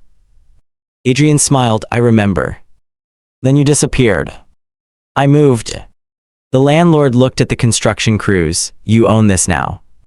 Part of it. I should have raised your rent. Adrian laughed. You tried. The strongest callback came unexpectedly. Lucas entered Adrian's office with a property acquisition package. This one's funny. That's usually bad. Orlai's building. Adrian stopped. The restaurant where Maya left him occupied the ground floor of an older commercial property Sterling Group wanted to sell as part of its post-takeover restructuring. Lucas had negotiated the transaction on behalf of Northstar Property. Adrian stared at the page. For years he had imagined returning to Orlai wealthy. He imagined driving a supercar to the entrance. He imagined Maya watching from inside. He imagined Lucas finally understanding who Adrian had become. Now Lucas was standing in his office recommending the purchase because the building had good tenants and redevelopment potential. "What do you think?" Lucas asked. Adrian read the numbers. "It's a good deal." "That's it." "What do you want me to do?" Laughed dramatically. "A little. Buy it if the committee approves." The committee approved. Weeks later, Sophia met Adrian outside Oralaya. She looked through the window. "We could eat here." Adrian stared at the table where Maya once sat beside Lucas. It was occupied by an elderly couple sharing dessert. Nothing about it looked important anymore. No. Bad memories. Adrian thought about it. Not really. Then why not? The noodles 3 blocks away are better. Sophia smiled. They walked there holding hands. Dinner cost $14. Adrian enjoyed it more than anything Oralaya served. Maya built a life of her own. She started a small event planning company after leaving Lucas. At first, Adrian learned about it through mutual acquaintances. Then Northstar's marketing team unknowingly hired her company for a regional client. When Maya arrived and saw Adrian, both paused. She looked embarrassed. "I can have my partner handle this." Adrian shook his head. "Did you win the contract fairly?" "Yes." "Then do the job." She did. The event was excellent. Northstar hired her again months later, not because Adrian asked, because the marketing team liked her work. That mattered to both of them. The last time Adrian spoke to her privately, Maya was carrying boxes toward a delivery van. "Business good?" "Getting there." "Good." She looked toward the Northstar sign. "I used to think success meant never carrying your own boxes." Adrian picked one up. "That's because you've never met Noah. He would make the president carry servers if it saved 5 minutes. Maya laughed, then her expression softened. "I'm glad you're happy." Adrian looked toward Sophia, who was arguing with Lucas near the entrance about a contract clause. "Me too." Maya nodded. They said goodbye. No unfinished question remained between them. Adrian's relationship with Sophia deepened without becoming perfect. They argued about work. Often, Sophia believed Adrian occasionally confused confidence with instinct. Adrian believed Sophia sometimes needed 15 spreadsheets to confirm something obvious. One argument lasted 2 days because Adrian wanted to invest in a struggling medical delivery company, and Sophia believed he was emotionally attached to its mission. She was right, the numbers were weak. Adrian withdrew. A month later, Sophia wanted Northstar to sell a property Adrian believed would become strategically important. He refused. She demanded evidence. Adrian finally used one future value scan and showed her the prediction. She stared at the screen.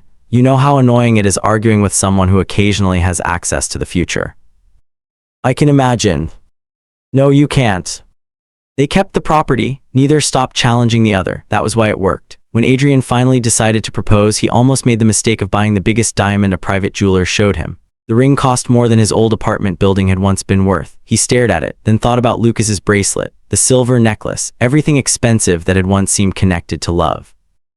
He left months earlier. Sophia had stopped at a tiny independent jewelry shop and admired a simple handmade ring. She had forgotten about it by the next day. Adrian had not. He returned and bought that one. He proposed on the roof of Northstar's original depot after the night shift ended. No cameras, no reporters, no luxury restaurant, only the city lights in the building where his life actually changed. Sophia looked at the ring, then at him. "You remembered." "Unfortunately, I remember everything." She laughed, then said yes. His mother cried harder than either of them. Noah claimed he had predicted it months earlier. Sophia asked to see his model. Noah admitted his model was Adrian staring at her during meetings. Lucas offered to host the wedding at a Sterling hotel. Adrian refused before he finished the sentence. Marcus offered a different property. Adrian refused that too. They chose a garden venue outside Bellhaven, simple, private, no press. One person had not answered the invitation. Thomas. Thomas did not answer calls. He did not answer encrypted messages. Elias claimed he had not seen him since the night the master model was distributed. Evelyn said Thomas had left Meridian voluntarily. Adrian did not know whether to believe her.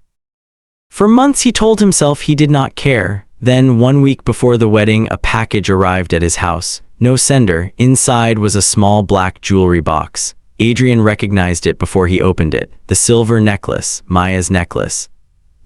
The one he sold the morning after the breakup to buy the $29 painting. He sat down slowly. A note rested beneath the necklace. "You sold this at 9:14 in the morning the day after your life changed. I bought it from the pawn shop 2 days later. I thought one day you might want to remember who you were before the machine told you what anything was worth." Dad. Adrian read the note 3 times. Anger came first. Thomas had been close enough to know when he sold the necklace. Close enough to buy it. Close enough to watch Adrian struggle, yet he had stayed hidden. Then Adrian noticed another line on the back. I'm sorry I confused protecting you with choosing for you. There was no request for forgiveness. Adrian appreciated that. Sophia entered the room and found him staring at the necklace. From Thomas. Adrian handed her the note. She read it. Are you going to call him? He won't answer. That wasn't my question. Adrian looked down. I don't know. Sophia sat beside him. You don't have to forgive him because he's your father. I know. And you don't have to stay angry forever because you're afraid forgiveness means what he did was okay. Adrian looked at her. When did you become wise? Around the time I knocked out a kidnapper with a bookend. He smiled. The wedding arrived. No television cameras, no magazine exclusives, no sponsorships despite several absurd offers. Raymond sat near Adrian's mother. Noah wore a suit and complained that it had insufficient pockets. Lucas arrived with Marcus. They argued quietly over which one of them had forgotten the gift envelope in the car.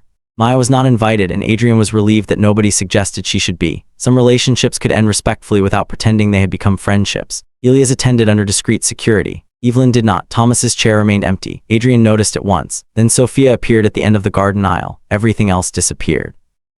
He had spent years learning to think about the future, what something might become worth, what a company might become, what decision might create another decision. Standing there, Adrian realized there were moments in which predicting what came next would only make the present smaller. He did not want to know what their marriage would look like in 10 years. He wanted to live it. After the ceremony, Marcus approached him holding 2 glasses of champagne. I owe you an apology. Adrian accepted 1 glass. That's a long list. I'm old, we have time. Adrian smiled. Marcus looked toward Lucas, who was talking with Noah near the food tables. You did something I couldn't. What? You made him work. Adrian laughed. I paid him. That was your first mistake.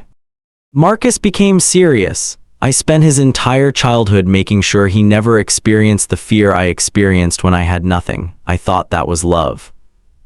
He looked at his son. Turns out I also made sure he never learned what he was capable of. Adrian thought of Thomas. Different fathers. Same mistake, trying to control a child's future because fear made uncertainty unbearable. You can still tell him that, Adrian said. Marcus looked uncomfortable. I just did. No, you told me. Marcus glared at him. I liked you more when you were intimidated by me. I wasn't. You absolutely were. Adrian laughed. Later that night, Lucas found him alone near the edge of the garden. I have something for you. If it's another property package, Sophia will kill you. It's not. Lucas handed him a small black card. Adrian stared. The same type of premium card Lucas had placed on the restaurant table years earlier. Adrian looked at him. Lucas raised both hands. Before you get angry, turn it over. Adrian did. Someone had engraved a sentence into the back. Some men are born to provide, others are born to watch. The words Lucas used to humiliate him.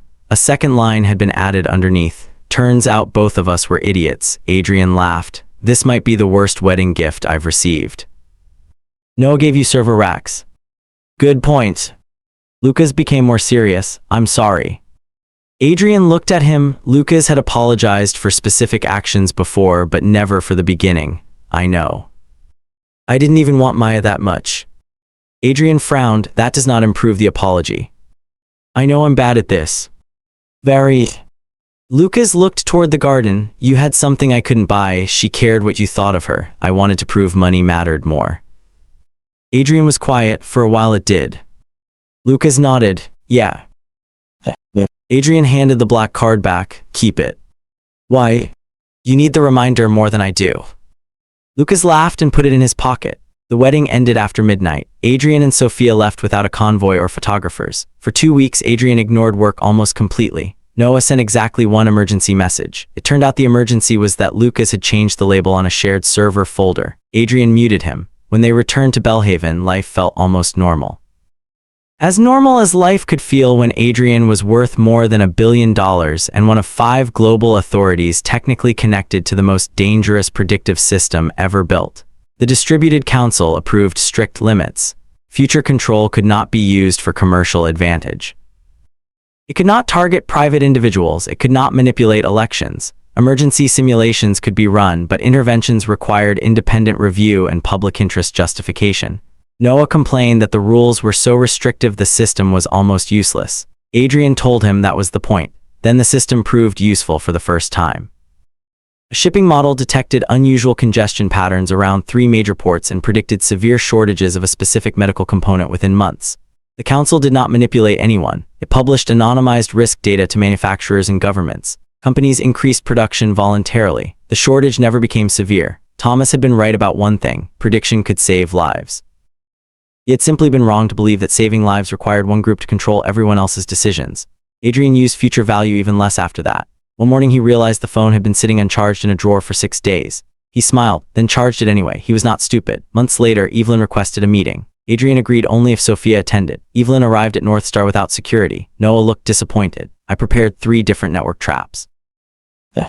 You can still use them on Lucas, Adrian said. Already did. Lucas shouted from another office, I heard that. Evelyn sat across from Adrian and Sophia. Meridian has completed its internal restructuring. Sophia raised an eyebrow. That's a polite way to describe investigations. Lawyers prefer polite words. Evelyn placed a file on the table. Julian Cross had vanished after his takeover attempt failed. His private aircraft had landed in northern Canada 3 months earlier. After that, no confirmed sighting existed. Adrian looked at the map. Why tell me? Because Thomas went to the same region. Adrian's expression changed. When? 6 weeks ago. You said you didn't know where he was. I didn't then, I do now. Sophia opened the file. A satellite photograph showed an isolated research facility surrounded by forest and snow. No public road reached it. The property belonged to a company dissolved 18 years earlier. Adrian recognized the name, not Coal Dynamics, Vale Systems. The surname from the certificate hidden behind his first painting, Henry Vale. Adrian stared, the gallery owner. Evelyn frowned, what gallery owner? Adrian thought back to the $29 painting. Henry Vale had owned it. He had assumed the name was an irrelevant coincidence. The painting that started everything had been connected to someone whose company now owned a hidden research facility. Sophia saw the realization on his face. Adrian. He stood, the first thing the phone ever told me to buy wasn't random. Evelyn looked sharply at him. What did you buy? Adrian did not answer. He drove directly to the second-hand shop. The owner recognized him. Painting guy. Adrian placed an old photograph of Henry Vale on the counter. Do you know this man? The owner squinted. No. Where did the painting come from? Estate box. Whose estate? The man shrugged. That was years ago. Adrian offered him money for the old purchase records. The owner became offended. You think I don't keep records?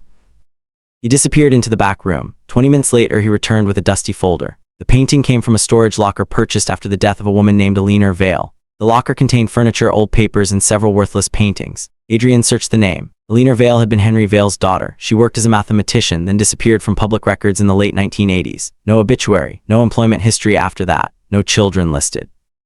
Adrian's phone vibrated in his pocket. He had not activated it. A new message appeared. Origin path updated. He felt cold. The device displayed coordinates. Northern Canada, the same region as the research facility. Sophia stared at the screen. I thought Thomas built this. So did I. Adrian opened Thomas's wedding package again. The note looked ordinary. Then the phone camera activated by itself. Current material value $0. Future strategic value unquantifiable. Hidden marks appeared beneath Thomas's handwriting. Coordinates, not the exact location Evelyn provided. A point 40 miles farther north. No building appeared on standard maps. No road, no registered property, no power lines, no reason for anything to exist there. Noah searched satellite archives.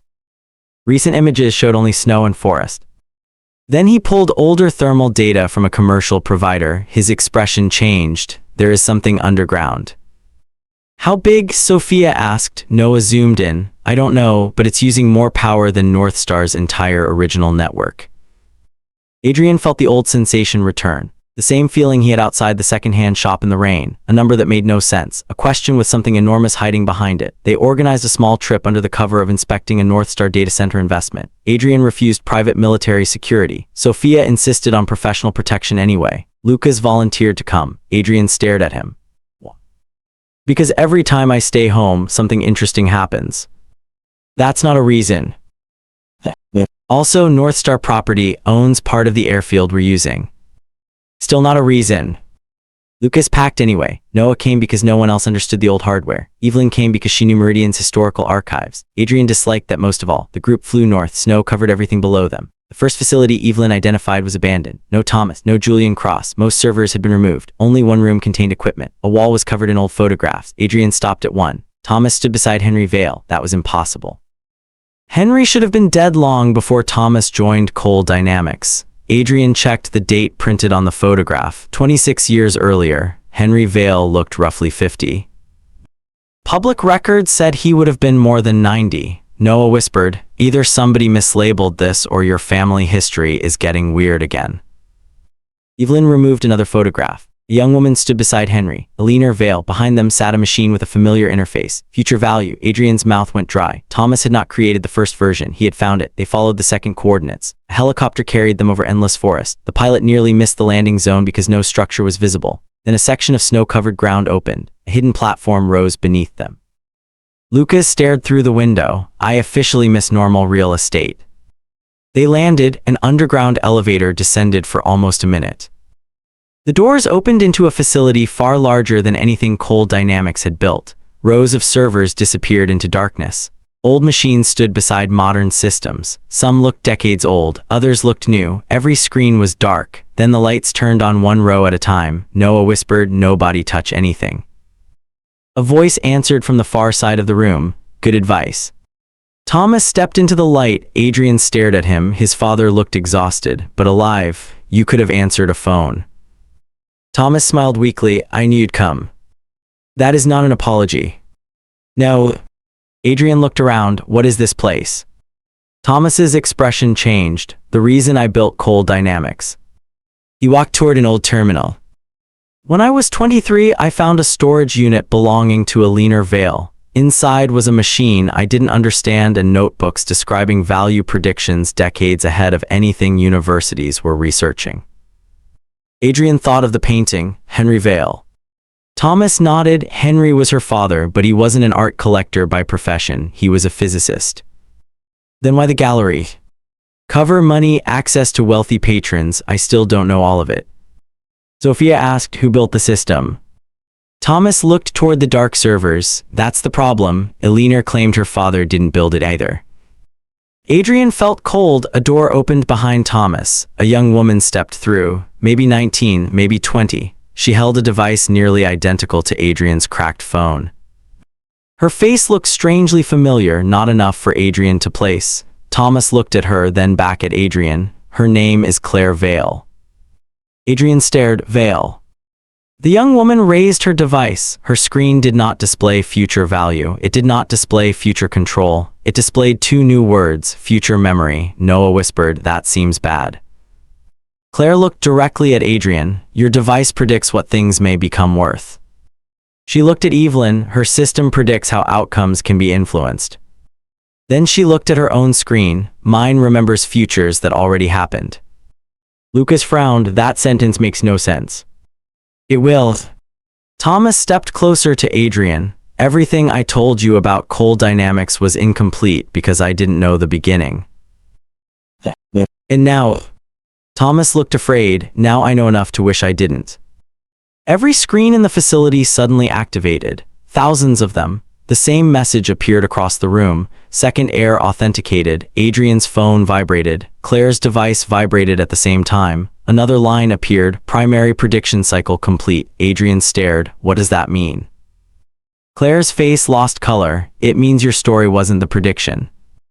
The screens changed. Images appeared. Orlai restaurant. Maya beside Lucas. Adrian walking through the rain. The second-hand shop. The $29 painting. North Star, Sophia, the airport, every major moment of Adrian's life since the phone activated. Not recordings from security cameras. The angles were impossible. Some images showed rooms where no camera existed. One showed Adrian alone inside his apartment before he bought the painting. Sophia whispered, how does it have these? Claire looked at Adrian, because this system simulated them before they happened. Adrian could barely breathe. You're saying everything was predicted. Not exactly. A final image appeared, Adrian standing inside the underground facility. The image matched the present moment almost perfectly, except for one difference. In the predicted image, Sophia was not standing beside him. She was gone. Adrian turned toward her. She was still there. Claire looked at the screen, then at Sophia. For the first time, Claire smiled. Good. Adrian stared. Good. Claire nodded. You already changed it. The screens flickered. A new countdown appeared. 71:59:59, 72 hours, no explanation, no label, only time disappearing second by second. Thomas looked at Claire. Is that what I think it is? Claire did not answer immediately. Adrian stepped toward her. What happens in 72 hours? Claire looked at Sophia, then at Adrian. I don't know anymore. The countdown continued. 71:59:42, 71:59:41, 71:59:40. Adrian's phone displayed one final message. Future value function suspended, cause future no longer stable. For the first time since the night Maya left him, Adrian pointed the cracked phone at something and received no price. No probability, no future value, nothing. Claire looked at him. You spent years learning how to profit from a future you could see. She turned toward the countdown. Now we find out who you are when nobody can see what comes next. Nobody spoke for several seconds. Noah finally broke the silence. I would like to officially change my earlier request. I do not want a normal job anymore. I want to go back 5 minutes and never get on the helicopter. Lucas stared at the countdown. Can we leave? Claire shook her head. You can. The countdown won't stop because you leave. That was not comforting. Sophia moved closer to Adrian. What did the original simulation say happens when the timer reaches 0? Claire looked toward the wall of screens. There wasn't one answer, there were thousands. That's why the system became unstable. She touched her device. Images flashed too quickly to understand. Bellhaven under clear skies. Bellhaven during a blackout. Northstar's headquarters empty. Marcus speaking before cameras. Noah inside a hospital room. Lucas standing beside someone Adrian could not see. Then Adrian himself, older in one image, dead in another, and completely absent from a third. The images vanished. Claire lowered the device. Future memory doesn't remember one future. It stores branches the system once considered likely enough to preserve. Adrian looked at the countdown, and 72 hours from now. Too many branches collide. After that point, the system can't rank them reliably. Thomas stepped toward the old central terminal. There has to be a trigger. There is, Claire said. Everyone looked at her. Claire hesitated. The original models call it a divergence event. What causes it? Sophia asked. Claire looked directly at Adrian. A decision. Lucas let out a frustrated laugh. Whose decision? Claire's device vibrated. Her expression changed. She turned the screen toward them. Subject identified. Adrian Cole. Adrian stared. Thomas moved closer. That's impossible. Apparently not, Claire said. Adrian looked at the endless servers around him. For years he had believed his advantage came from seeing value before everyone else. Then he learned the real advantage was choosing what to do with that information. Now even the information was gone. He reached into his pocket and removed the cracked phone. The screen remained blank except for the countdown. Adrian smiled faintly. Sophia looked at him. Why are you smiling? Because for once, the machine doesn't know what I'm going to do. Claire stared at him, then slowly smiled too. Across the facility, a new warning appeared beneath the timer. Divergence, subject aware of prediction. Recalculation failed. Noah pointed at it. Is that good? Thomas answered quietly, I have no idea. Adrian slipped the phone back into his pocket. For the first time, nobody in the room had a model, price, probability, or plan that could tell them what came next. And somewhere thousands of miles away, inside a dark room none of them knew existed, another screen turned on. A third device connected to the network. Its owner was not Adrian. Its owner was not Claire. The screen displayed a single line. Divergence confirmed.